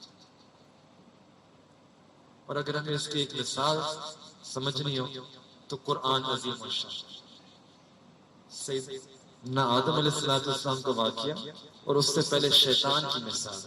دیکھیں شیطان نے اللہ رب العزت کو دیکھتا تھا، مانتا تھا، مشاہدہ تھا، ایتھیسٹ نہیں تھا، یقین تھا اللہ رب العزت کی ذات پہ، اس سے ایک نافرمانی ہو گئی، اس نے سجدہ نہیں کیا، لیکن اس کے بعد اس کا جو رویہ ہے نا that is very important for us, very instructive for us، سمجھنے والا کہ اس نے ایک گناہ کیا لیکن اس کے بعد اس نے پھر عقلی دلائل دی کہ جو میں نے کیا ٹھیک کیا، گناہ کو گناہ کے طور پہ ایکسپٹ نہیں کیا لیکن جسٹیفائی کرنے کی کوشش کر۔ اللہ قرآن میں فرماتا ہوتا دلائل دے رہا ہے، انا خیر میں بہتر تھا، میں آدم علیہ السلام سے بہتر تھا۔ کیوں؟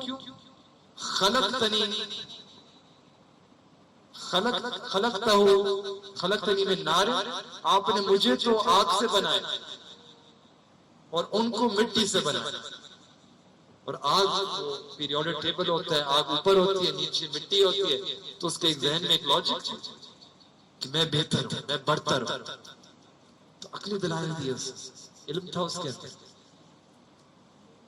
یہ اس کو کہتے ہیں کٹ حجت کٹ، انسان کہ اس نے ایک گناہ بھی کیا پھر آگے سے دلائل بھی جسٹیفائی کرنے کی، اور اللہ تعالیٰ کی رحمت سے بھی مایوس ہو، اور اس کے بعد پھر اس نے برگلانے کی قسم اٹھانی شروع کر دی کہ میں یہ قسم اٹھایا میں بنی آدم کو بہکاؤں گا قیامت تک، اللہ سے مہلت مانگی۔ تو یہ ایک شیطان کا طریقہ ہے کہ گناہ کیا اور پھر اس کے بعد اس نے اس پہ جم کیا، اس کو دلائل سے ثابت کرنے لگا، اپنی غلطی مانی نہیں۔ اور دوسری طرف اس کے بالکل برعکس سیدنا آدم علیہ السلام کا واقعہ ہمارے پاس موجود ہے، وہاں بھی ہم دیکھیں کہ ان سے ایک بھول ہو گئی تھی، انہوں نے ایک درخت کا پھل کھا لیا جو ان کو کھانا نہیں چاہیے تھا، اللہ تعالیٰ نے منع فرمایا تھا، لیکن اس کے بعد ان کا کیا رویہ تھا؟ تو سب سے پہلے تو انہوں نے اپنے اس غلطی کو اقرار کیا، ربنا ظلمنا، اگرچہ گناہ بھی نہیں تھا، ایک بھول ہو گئی تھی۔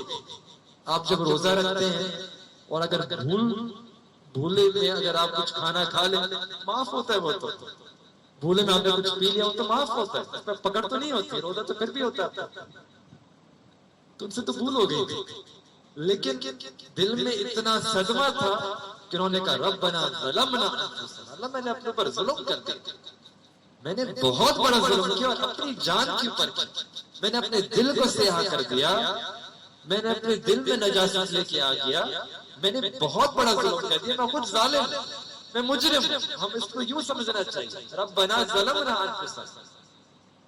تو پہلا سٹیپ انہوں نے اپنے جرم کا، اپنی بھول کا، اپنے عمل کا انہوں نے اقرار کیا، اس کے بعد پھر فوراً دل میں ندامت، شیطان میں نہ اقرار کے بجائے انکار، ندامت کے بجائے کٹ جاتی، یہاں ندامت ہے، ریمورس ہے، گلٹ ہے، یہ اللہ جو میں نے کیا نہیں کرنا چاہتا، غلطی ہو گئی، ندامت، دل میں ایک چوٹ ہے، دل میں ایک برا احساس ہے، غم ہے، I feel bad, I'm sorry، اور پھر اس کے بعد ایک عزم، آئندہ میں احتیاط کروں۔ شیطان نے کہا کہ آئندہ میں آپ کی بنی آدم کی نسلوں کو بہکاؤں گا، آپ فرق دیکھیں نا، اور سیدنا آدم علیہ السلام نے فرمایا کہ آئندہ اللہ آپ معاف فرما دے، ربنا ظلمنا انفسنا وان لم تغفر لنا، آپ نے میری مغفرت اگر نہ فرمائی، وترحمنا، اور رحمت کا معاملہ نہیں فرمایا، لنکونن من الخاسرین، اللہ میں تو ہر طرف سے خسران میں ہوں گا، ہر طرف سے نقصان میں ہوں گا۔ ایسی عاجزی کے ساتھ، ندامت کے ساتھ، اپنا جرم کو اقرار کرتے ہوئے انہوں نے توبہ کی، اور اس توبہ کی بنیاد تھی کہ اللہ رب العزت کی وہ رحمت سے مایوس نہیں ہو۔ شیطان مایوس ہو گیا تھا، اگر اس موقع پہ بھی شیطان توبہ کر لیتا، اللہ اس کی توبہ کو بھی قبول کر لیتا، لیکن اللہ رب العزت کی رحمت سے مایوس تھا۔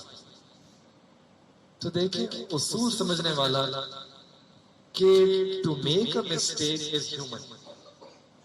To make a mistake is human. انسان ہے، انسان سے غلطی تو ہو جاتا، بشر ہے، بشریت کا تقاضا ہے کہ انسان کبھی کبھار نفس اس کو پامال کر دے گا، شیطان پامال کر دے گا، گناہ کر بیٹھے، لیکن to make توبہ is also human.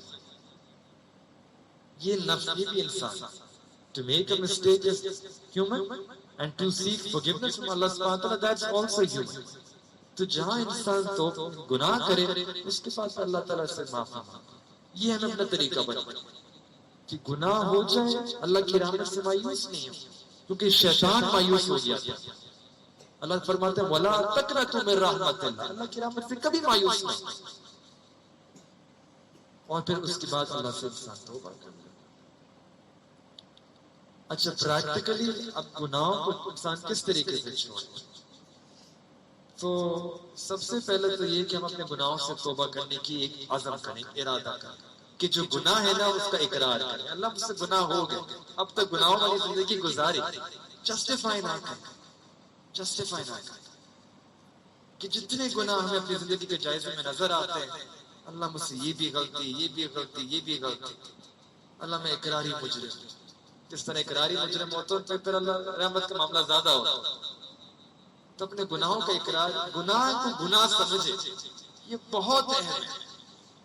سپیڈ کو سپیڈ کہیں، ڈائمنڈ کو ڈائمنڈ کہیں، گناہ کو گناہ کہیں، گناہ کے نام نہ بدلیں۔ آج کل یہ ہمارے معاشرے میں بہت عام ہے، گناہوں کے نام بدل دیا شیطان کہ بھئی میں نے غیبت تو نہیں کری تھی، میں نے تو بس آپ کو بتا رہی، میں نے رشوت چھوڑی نہیں، میرے تو بیوی بچے ہیں نا، ان کو مجھے کچھ دینا ہے۔ وائٹ لائے، بلو لائے، بلیک لائے، جھوٹ تو جھوٹ ہوتا ہے، اس کو کوئی بھی لائے کا نام دے دو۔ یہ ہم نے نام بدل دیے کہ میں نے جھوٹ نہیں بولا تھا، میں نے تو بہانہ کر دیا تھا۔ اب جب جھوٹ کا لفظ بولیں گے نا تو پھر دل میں کوئی چوٹ پہنچے گی، لیکن جب بہانہ کر دیا تو بہانے تو دل پہ کوئی اثر ہی نہیں ہوتا، انسان توبہ بھی نہیں کرتا، پھر اس کو برا ہی نہیں سمجھتا۔ تو ہم نے یہ شیطان نے اس معاشرے میں، ہمارے ماحول میں یہی کیا کہ گناہوں کے ناموں کو بدل دیا تاکہ ہم گناہ کو گناہ نہ سمجھے، اور پھر جو گناہ کی وجہ سے کراہت ہونی چاہیے وہ کراہت ہمارے دل میں پیدا نہ ہو، انسان توبہ ہی نہیں کرے گا۔ تو گناہ کو گناہ سمجھے، گناہ کو کبھی جسٹیفائی ڈیفینڈ نہ کرے۔ اللہ کے سامنے پہلا قدم یہی ہے کہ گناہ کر دیں، ربنا ظلم، اقرار۔ یہ تمام انبیاء علیہ السلام کی سنت رہی ہے، یہ عاجزی، تکبر کے مقابلے میں، شیطان کے تکبر کے مقابلے میں عاجزی، تواضع، خاکساری، انکساری۔ ربنا، سیدنا آدم علیہ السلام کی دعا، ربنا ظلمنا انفسنا، کتنی عاجزی۔ سیدنا موسیٰ علیہ السلام کی دعا، ربی انی ظلمت ظلما کثیرا، اللہ اللہ میں نے اتنا پر کثرت کے ساتھ ظلم کر دیا، فاغفر لی، مجھے معاف فرما دیجئے، فإنک لا تغفر، آپ کے سوا کوئی بھی نہیں ہے جو معاف کر سکتا۔ کتنی عاجزی ہے دعا کی۔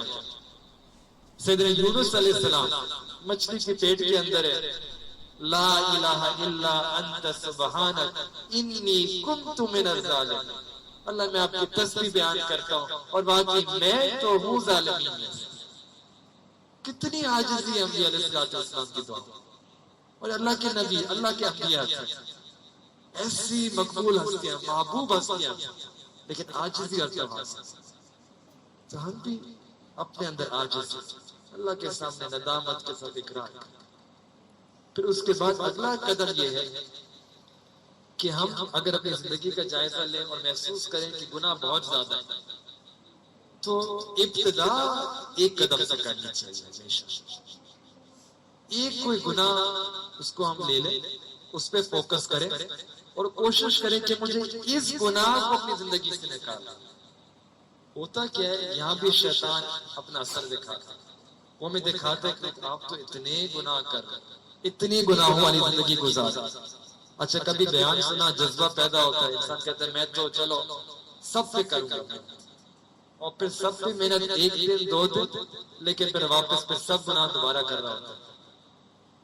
تو کوئی گناہ چھوٹا نہیں، چھوڑا نہیں، سارے کے سارے گناہ دوبارہ ہو رہے ہوتے ہیں۔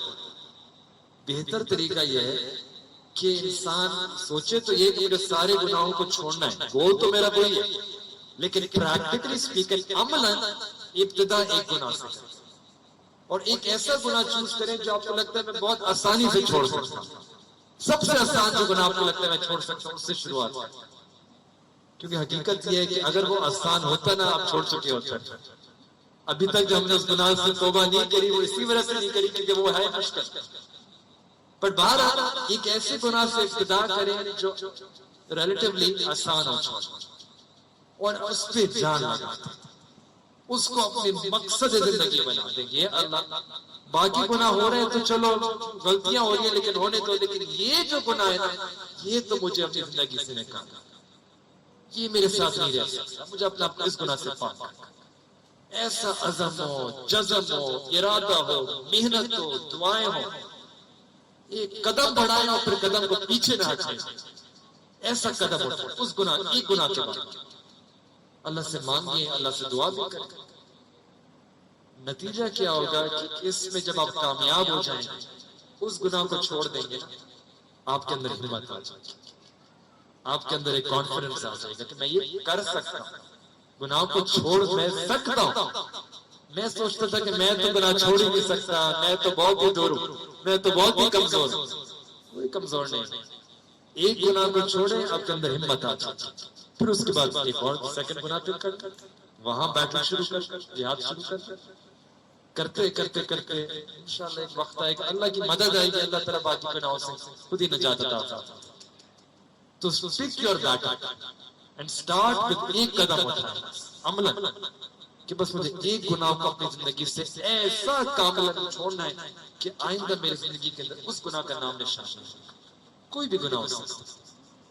تو ایک قدم یہ اٹھانا، اور دوسرا قدم یہ کہ جب کوئی اگر گناہ بالفرض ہو جائے تو فوراً اس کے بعد کوئی نیک عمل کرے، تاکہ اس نیک عمل کی برکت سے اس گناہ والا عمل اللہ تعالیٰ معاف فرما دے، اس کے اثرات اللہ تعالیٰ دور فرما دے۔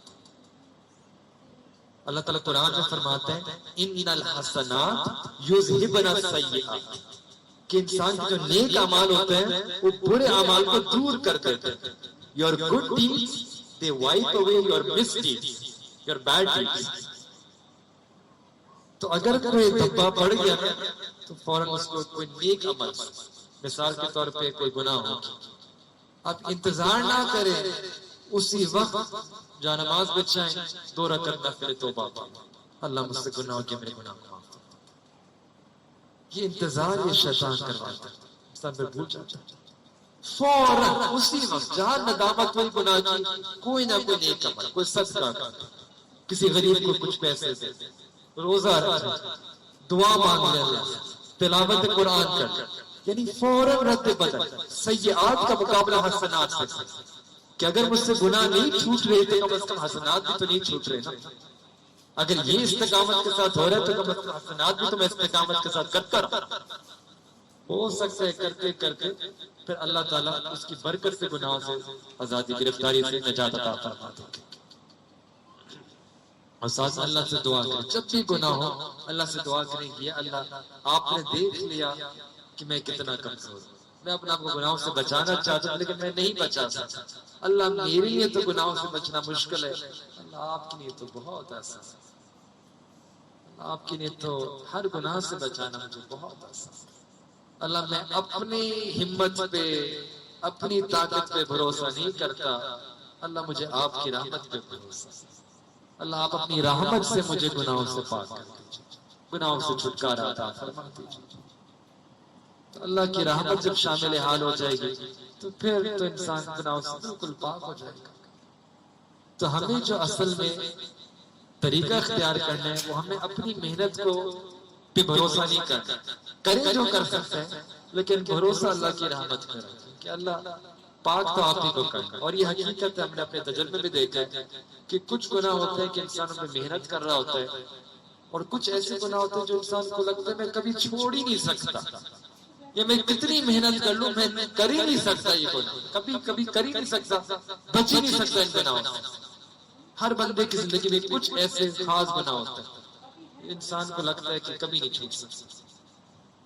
لیکن جب اللہ رب العزت کی رحمت شامل حال ہوتی ہے اللہ تعالیٰ ایسے گناہوں کو چھڑوا دیتے ہیں کہ انسان خود حیران ہوتا ہے کہ یہ کیسے ہوا.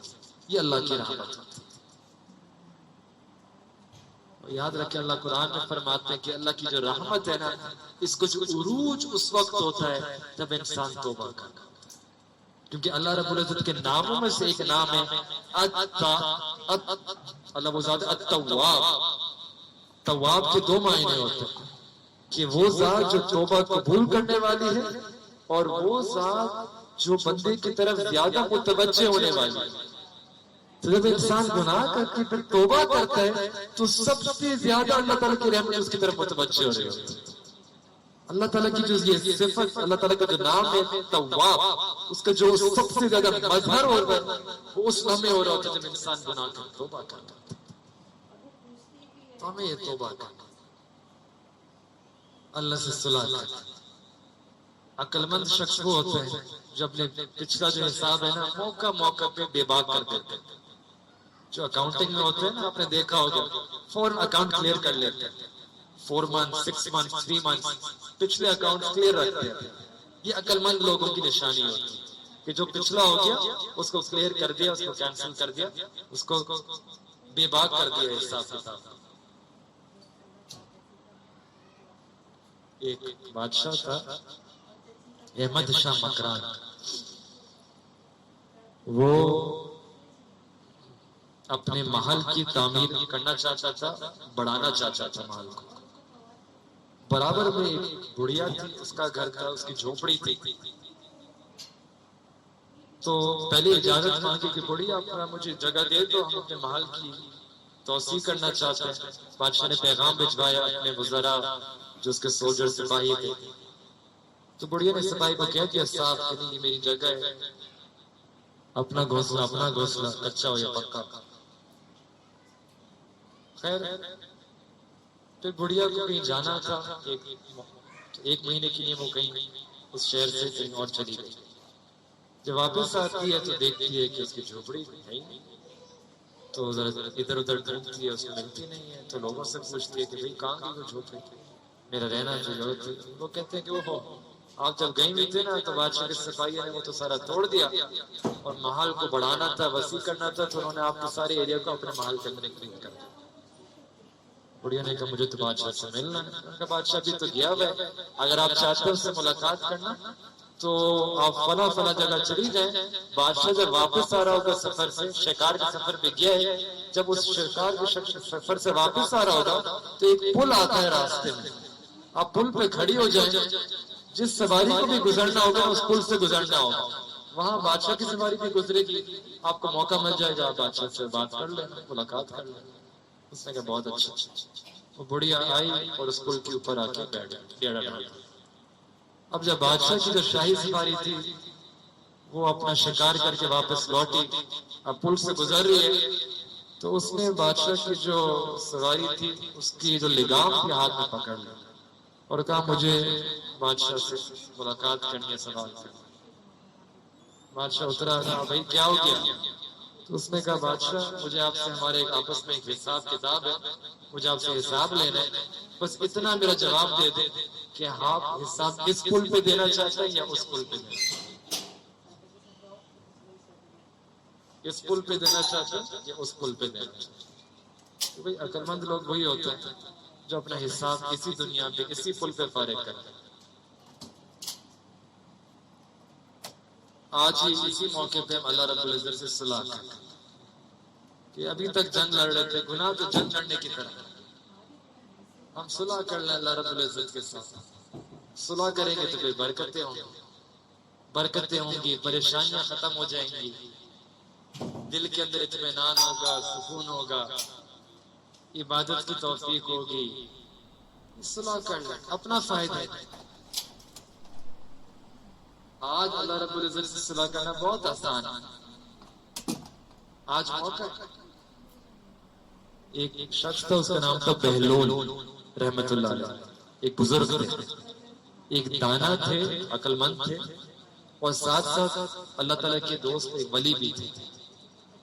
وہ ایک دفعہ بازار میں بیٹھے تھے اور بہت ہی فکر مند نظر آ رہے تھے، تو کوئی شخص ان کے پاس سے گزرا اور پوچھا کہ بہلول آپ مجھے بہت فکر مند نظر آتے ہیں، بڑی سوچ میں نظر آتے ہیں، بڑے غمگین نظر آتے ہیں، خیریت تو ہے؟ تو بہلول رحمۃ اللہ علیہ فرماتے ہیں کہ ہاں، میں اللہ اور اللہ کے بندوں کے درمیان صلح کروانا چاہتا ہوں، اللہ اور اللہ کے بندوں کے درمیان صلح کروانا چاہتا ہوں۔ تو اس شخص نے پوچھا کہ بھائی صلح ہو گئی کیا؟ تو بہلول رحمۃ اللہ علیہ فرمایا کہ نہیں، ابھی صلح نہیں ہوئی۔ رکاوٹ کیا ہے، کیوں نہیں ہو رہی؟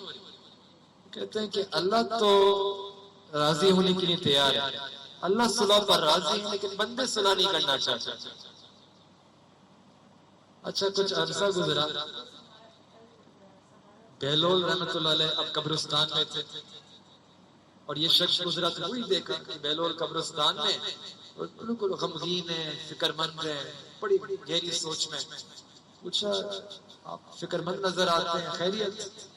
کہتا میں اللہ رب العزت اور ان کے بندوں کے درمیان صلح کرنا چاہتا ہوں، صلح کروانا چاہتا ہوں۔ اچھا پھر صلح ہو گئی کیا؟ نہیں، ابھی صلح نہیں۔ اچھا رکاوٹ کیا ہے؟ بندے صلح کرنے کے لیے راضی ہیں، لیکن اللہ صلح کرنے پہ تیار ہے۔ جب انسان کی آنکھیں بند ہو جاتی ہیں، اپنے قبر میں چلا جاتا ہے، پھر تو موقع ہاتھ سے چلا جاتا ہے صلح کرنے کا۔ تو یہ موقع ہے کہ آسانی کے ساتھ ہم اپنی کھلی آنکھوں سے اللہ سے صلح کر سکتے ہیں۔ اور یاد رکھیں کہ جو گناہگار اللہ کے رب العزت کے پاس آتے ہیں صلح کرنے کے لیے، توبہ کرنے کے لیے، نہ صرف یہ کہ اللہ تعالیٰ ان کے گناہوں کو مٹا دیتے ہیں، ان کے اثرات، گناہ کے اثرات کو مٹا دیتے ہیں، اللہ تعالیٰ ان کو پہلے سے بلند مقام عطا فرماتے ہیں۔ اس کو ذرا توجہ سے سمجھو، اس کی دلیل میں دیتا ہوں قرآن عظیم الشان۔ سیدنا آدم علیہ السلام کو ابھی جنت میں ہیں، انہوں نے اس درخت کا پھل کھایا، جنت سے دنیا کے اندر آ گئے۔ ظاہراً ہمیں تو یوں محسوس ہو رہا ہے کہ اعلیٰ جگہ پہ تھے، اعلیٰ سے ادنا جگہ میں آ گئے، لیکن حقیقت اس کے بالکل برعکس ہے۔ اللہ رب العزت نے ان کو اس اعلیٰ جگہ سے بھی ایک اعلیٰ مقام عطا فرمانا تھا، ان کو ان کے رتبات کو، درجات کو بڑھانا تھا۔ اس وجہ سے وہ بھول ہوئی اور اس کے بعد انہوں نے توبہ کری، اور اس توبہ کی برکت سے اللہ رب العزت نے ان کے درجات کو بڑھایا۔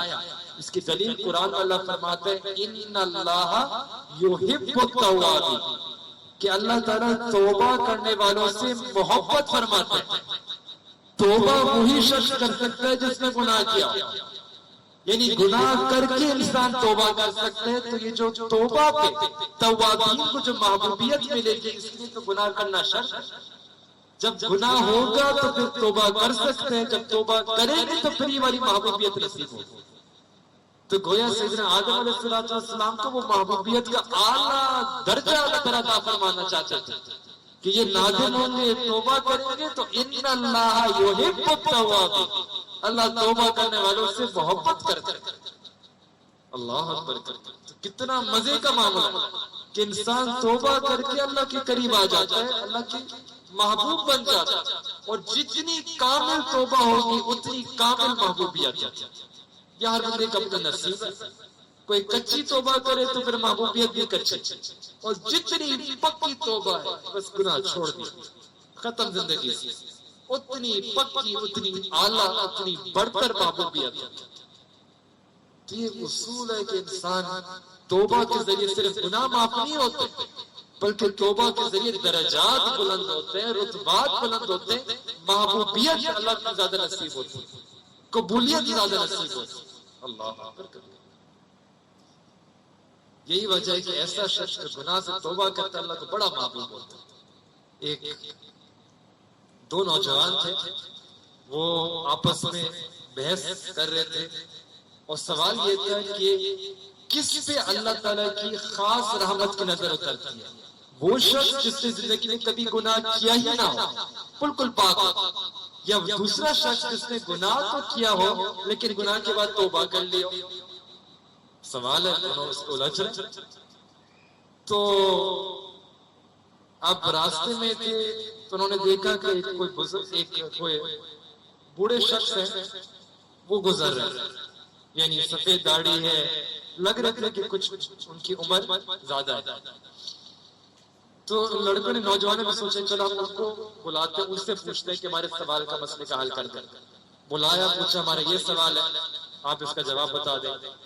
تو انہوں نے کہا دیکھو بچوں، میں کوئی عالم تو نہیں ہوں تو میں آپ کو کوئی علمی جواب نہیں دے سکتا، لیکن ہاں میں آپ کو تجربے کی بنیاد پہ ایک بات کر سکتا ہوں، ہو سکتا ہے آپ کو فائدہ ہو جائے۔ پوچھا فرمائیے۔ تو انہوں نے کہا دیکھو میں جو ہے نا، میرا پروفیشن یہ ہے کہ میں کارپیٹ بناتا ہوں، جو قالین بناتے ہیں نا تو ایک دھاگے ہوتے ہیں اور ایک ٹیپسٹری ہوتی ہے، اس کا مصیر ہوتے ہیں اور بنا رہے ہوتے ہیں، اور جیسے جیسے انسان بنا رہا ہوتا ہے تو کبھی کبھار ایسا ہوتا ہے کہ دھاگا ٹوٹ جاتا ہے، اور اگر دھاگا ٹوٹ جائے تو میں واپس اس جگہ پہ آتا ہوں، دھاگے کو دوبارہ جوڑتا ہوں اور پھر واپس اپنا کام کنٹینیو کرتا ہوں۔ لیکن ایز اے کنٹینیو میری خاص نظر ہوتی ہے اس دھاگے کے اوپر جو ٹوٹ گئی تھی، کیوں کہ ایسا نہ ہو کہ وہ دوبارہ ٹوٹ جائے۔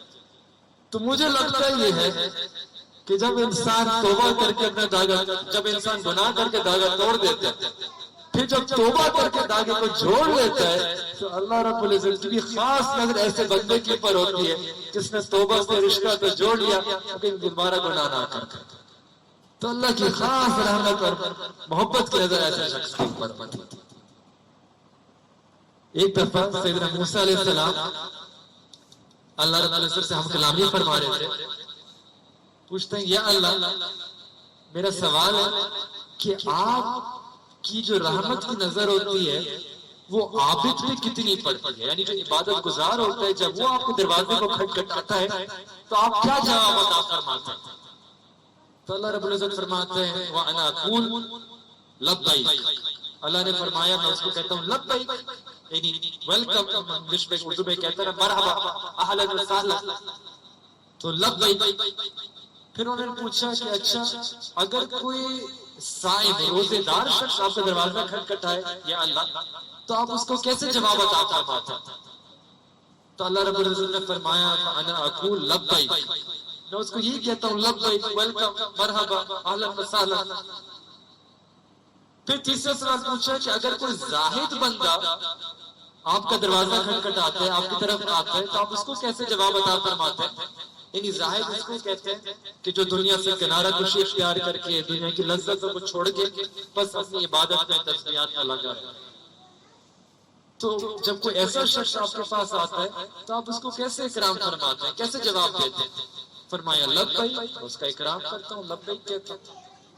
پھر ایک چوتھا سوال پوچھا یا اللہ جب کوئی گناہگار بندہ آپ کے دروازے پہ آتا ہے، ایسا گناہگار جو توبہ کرو التائب، توبہ کر کے آپ کا دروازہ کھٹکھٹاتا ہے تو اس کو اللہ آپ کیسے جواب عطا فرماتے ہیں؟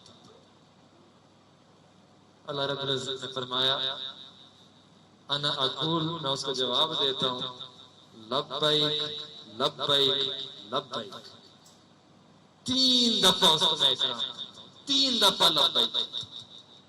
اللہ، عبادت گزار بندہ آتا ہے 1 دفعہ لبیک، روزے دار آتا ہے 1 دفعہ لبیک، زاہد آتا ہے اس کو بھی 1 دفعہ لبیک، گناہگار جو توبہ کر کے آتا ہے اس کو 3 دفعہ اللہ تعالیٰ اکرام کرتا ہے کہ وہ میرا گناہگار بندہ تھا، دور تھا لیکن توبہ کر لی، مجھے اتنی خوشی ہے، اتنی خوشی اتنی خوشی کہ 3 دفعہ اس کو میں اکرام کرتا ہوں، 3 دفعہ اپنی محبت کا اظہار کرتا ہوں۔ پھر وجہ بتائی کہ موسیٰ اس کی وجہ پوچھنا چاہتے ہو؟ یا اللہ وجہ کیا ہے؟ اے میرے کریم اللہ، اس کی وجہ یہ ہے کہ وہ جو عبادت گزار بندہ آیا تھا اس نے میرے دروازے پہ کھٹکھٹایا، اس کی نظر اپنی عبادت کے اوپر تھی، اپنی عبادت پہ بھروسہ کر رہا تھا کہ میں عبادت لے کے آ رہا ہوں۔ جو روزے دار تھا اس کی نظر اپنے روزے کے اوپر تھی، جو زاہد تھا اس کی نظر اپنے زہد کے اوپر تھی، لیکن یہ جو گناہگار بندہ آیا وہ تو کہتا ہے میرے پاس کچھ نہیں ہے یا اللہ، میں بالکل خالی ہوں، میرا دامن خالی ہے، میری نظر تو صرف آپ کی رحمت کے اوپر ہے، اللہ اپنی رحمت سے مجھے معاف فرما دیجئے، اپنی رحمت سے مجھے عطا کر دیجئے۔ اللہ رب العزت فرماتا ہے کہ میرے موسیٰ من یتوکل علی اللہ فہو حسبہ، کہ جو میری رحمت پہ بھروسہ کرتا ہے وہ اس کے لیے کافی ہو جاتا ہے۔ اللہ کی رحمت پہ انسان بھروسہ کرے، اللہ تعالیٰ اس کے کاموں کو بنا دیتا ہے، اس کے لیے کام اللہ تعالیٰ اس کے لیے کافی ہو جاتا ہے۔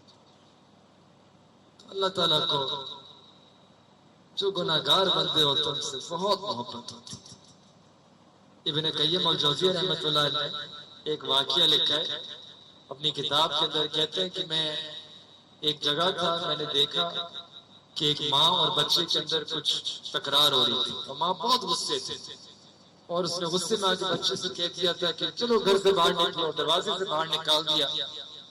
وہ کہتا ہے میں نے دیکھا کہ معاملہ بڑا انوکھا ہے، تو میں تھوڑی دیر کھڑے ہو کے دیکھتا ہوں کہ معاملہ ہو کیا رہا ہے، کیا ماجرا ہے۔ تو میں دیکھ رہا ہوں کہ ماں نے غصے میں لڑکے کو گھر سے نکال دیا، دھکے دے کے، اور دروازہ بند کر دیا۔ اب یہ جو لڑکا ہے نا یہ بھی چلنا شروع ہو گیا، یہ چل رہا ہے اور گلی کے بالکل آخر تک پہنچ جاتا ہے، وہاں پہنچ کے پھر تھوڑی دیر کے لیے رک جاتا ہے، سر جھکاتا ہے، اور پھر واپس کر کے اپنے دروازے کی طرف آ جاتا ہے، اور دروازے سے آ کے بیٹھ جاتا ہے اور سر رکھ کے بیٹھے بیٹھے سو جاتا ہے۔ نیند کا غلبہ ہوتا ہے، نیند آ جاتی ہے اور سو جاتا ہے۔ کچھ دیر بعد ماں کسی کام سے دروازہ کھولتی ہے تو دیکھتی ہے اس کا بیٹا وہیں دہلیز پہ بیٹھا سر رکھ کے سو رہا ہے، تو اس کو اور غصہ آتا ہے کہ میں نے کہا تھا دور ہو جاؤ، چلے جاؤ، ابھی تک گئی نہیں، اٹھو دور ہو جاؤ، چلے جاؤ، گھر میں کوئی جگہ نہیں، کیوں رکے ہو یہاں؟ تو وہ بچہ اپنی ماں کی طرف دیکھتا ہے اور کہتا ہے کہ ماں جب آپ نے مجھے نکالا تھا نا تو میں نے بھی عزم ارادہ کر لیا تھا کہ میں بھی چلا جاتا تھا، میں بھی کہیں چلا جاؤں گا، کما لوں گا، زندگی گزار لوں گا، لیکن میں تھوڑی دیر دور گیا تھا، میرے ذہن میں ایک خیال آیا اور اس خیال کی وجہ سے میں واپس لوٹ آیا۔ کون سا خیال آیا؟ ماں ایک خیال یہ آیا کہ میں جہاں بھی چلا جاؤں، میں دنیا جتنی بھی کما لوں، زندگی جیسے بھی گزار لوں، جو ماں کی ممتا ہے مجھے کہیں نہیں ملے گی، مجھے وہ اسی در پہ ملے گی، مجھے ماں کی ممتا صرف اسی در پہ ملے گی، میں اسی در پہ آ کے بیٹھ گیا۔ اس نے یہ کہا، ماں کے دل میں تو ایسی محبت ہوتی ہے، اس کے آنکھوں میں آنسو آ گئے، ماں نے بچے کو گود میں اٹھایا، سینے سے لگایا، اس کو پھر پیار کیا۔ بالکل اللہ رب العزت کے ساتھ بھی یہی ہمارا معاملہ ہے کہ یا اللہ بندے تو آپ کی جیسے بھی گناہگار ہیں، خطا کار ہیں، ہمارا آپ کے سوا اور کوئی نہیں، ہمارا آپ کے در کے سوا اور کوئی در نہیں۔ اللہ آپ کے در پہ آ کے ہم نے اپنے ہتھیار ڈال دیے، اللہ ہمیں جو کچھ ملنا آپ ہی کے در سے ملنا، اللہ آپ ہمیں قبول فرما۔ اور جس طرح ماں نے بچے کو قبول فرما لیا، جب ہم اللہ سے اس طرح اللہ کے در پہ آئیں گے اللہ تعالیٰ بھی ہمیں قبول فرما۔ تو اللہ کو منانا، دیکھ اور اللہ کو منانا بہت آسان کا، بہت آسان۔ ایک دفعہ ہمارے شیخ فرماتے ہیں کہ ان کو موقع ملا کسی طالبات کے مدرسے میں جانے کا، وہاں پردے کے پیچھے وہ پوچھ رہے تھے طالبات سے، لڑکیاں بیٹھی تھیں کہ مجھے بتاؤ کہ سب سے زیادہ کس شخص کو منانا سب سے زیادہ آسان ہے؟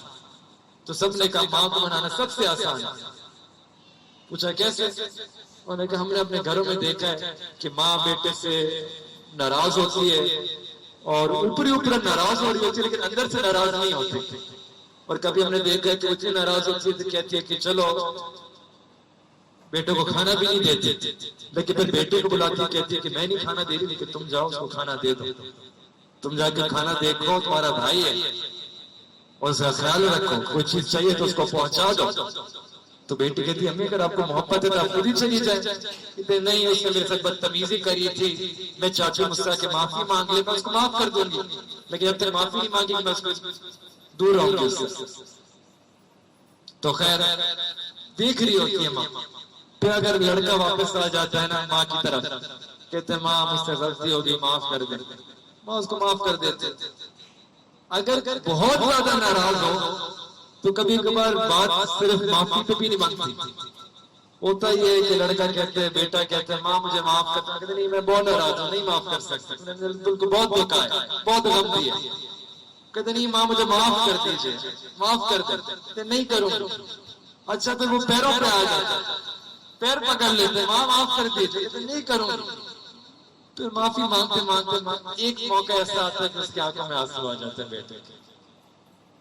ماں اپنے بیٹے کی آنکھوں کے آنسو نہیں دیکھ سکتی، جہاں آنسو آتا ہے نا کہتے چلو میں نے تمہیں معاف کر دیا۔ کوئی بھی ماں ہونا اپنے بیٹے کے آنسو نہیں دیکھ سکتی۔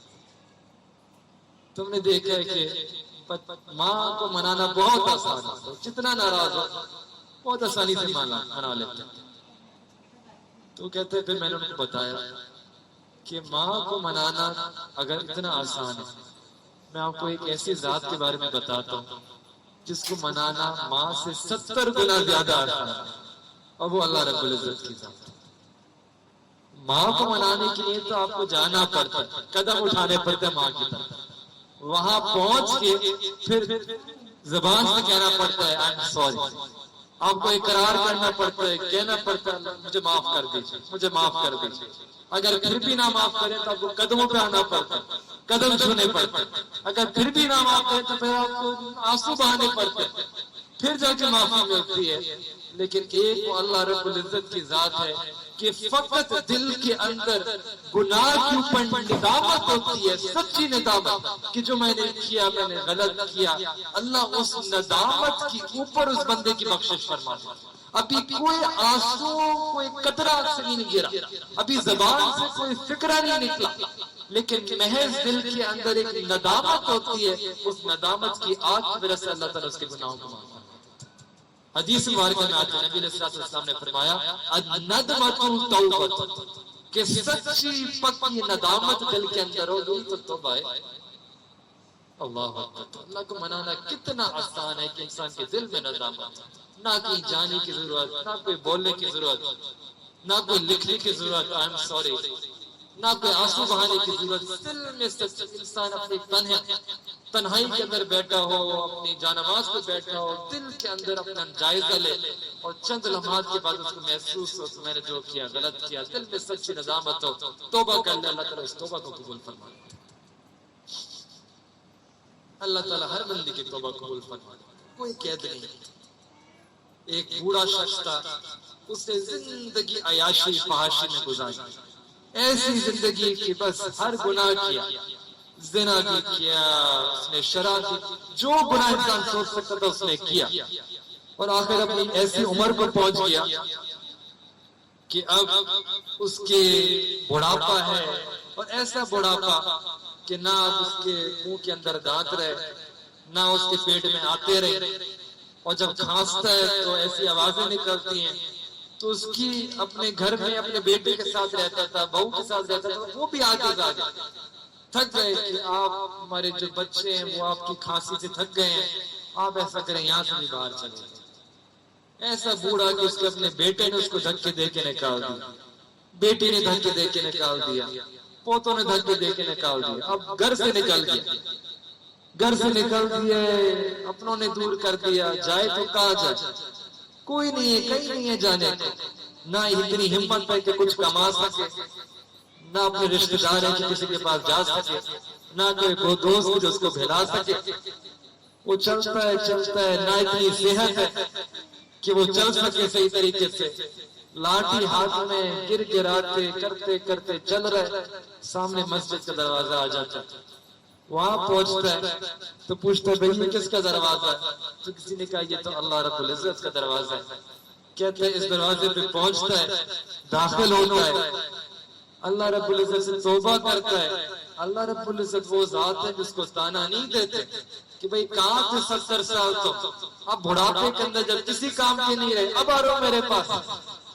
اللہ تعالیٰ تانا نہیں دیتے کہ اب پوری ساری جوانی تو عیش اور عشرت میں گزار دی، اور اب جب کچھ نہیں کر سکتے اب تم میری طرف آ رہے ہو اللہ اللہ کرنے۔ اللہ تانا نہیں دیتے۔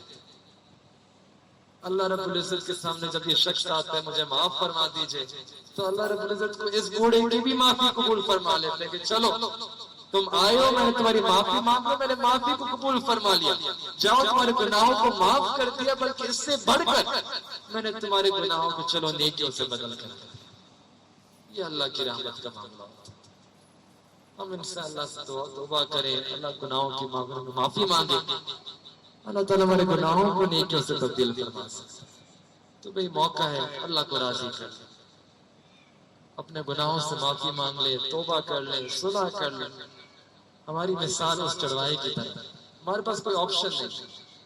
وہ ایک چڑھوایا تھا، وہ اپنی بکریاں چڑھا رہا تھا، اور پھر نماز کے وقت تو اللہ سے دعا مانگتے کہ یا اللہ مجھے معاف فرما دے، اللہم اغفر۔ پھر دوبارہ کہتے ہیں اللہم اغفر، اللہ مجھے معاف فرما دے۔ پھر دوبارہ کہتے ہیں اللہم اغفر، اللہ مجھے معاف فرما دے۔ اور اس کے بعد پھر ایک عجیب جملہ فرماتا ہے، یا اللہ اگر آپ نے ارادہ فرما لیے کہ آپ مجھے معاف نہیں کریں گے تو پھر بھی معاف فرما دیں، کیونکہ آپ کے سوا مجھے معاف کرنے والا کوئی نہیں۔ ہمارا بھی یہی، ہم اللہ سے دعا کریں اس چرواہے کی طرح، یا اللہ ہمیں بھی معاف فرما دیجئے، ہمیں بھی معاف فرما دیجئے، کیونکہ اگر آپ نے معاف نہ کیا، آپ نے ارادہ کر لیا نہیں معاف کرنا، تو پھر بھی ہمیں معاف فرما دیجئے، کیونکہ آپ کے سوا ہمارا اور کوئی نہیں۔ ہم آج عزیز کے ساتھ دعا کریں گے، اللہ رب العزت تو 99 قتل کرے تھے اس شخص نے، اس نے تو ابھی نیکی کی بستی کی طرف چلنا شروع کیا تھا کہ میں توبہ کروں گا وہاں جا کے، ابھی پہنچا نہیں تھا اس بستی کے اندر، راستے میں اس کا انتقال آ گیا، اللہ رب العزت نے اس کی بھی مغفرت فرما دی۔ ہم تو اگر توبہ کر لیں تو اللہ تعالیٰ ہماری کیوں نہیں مغفرت فرمائے؟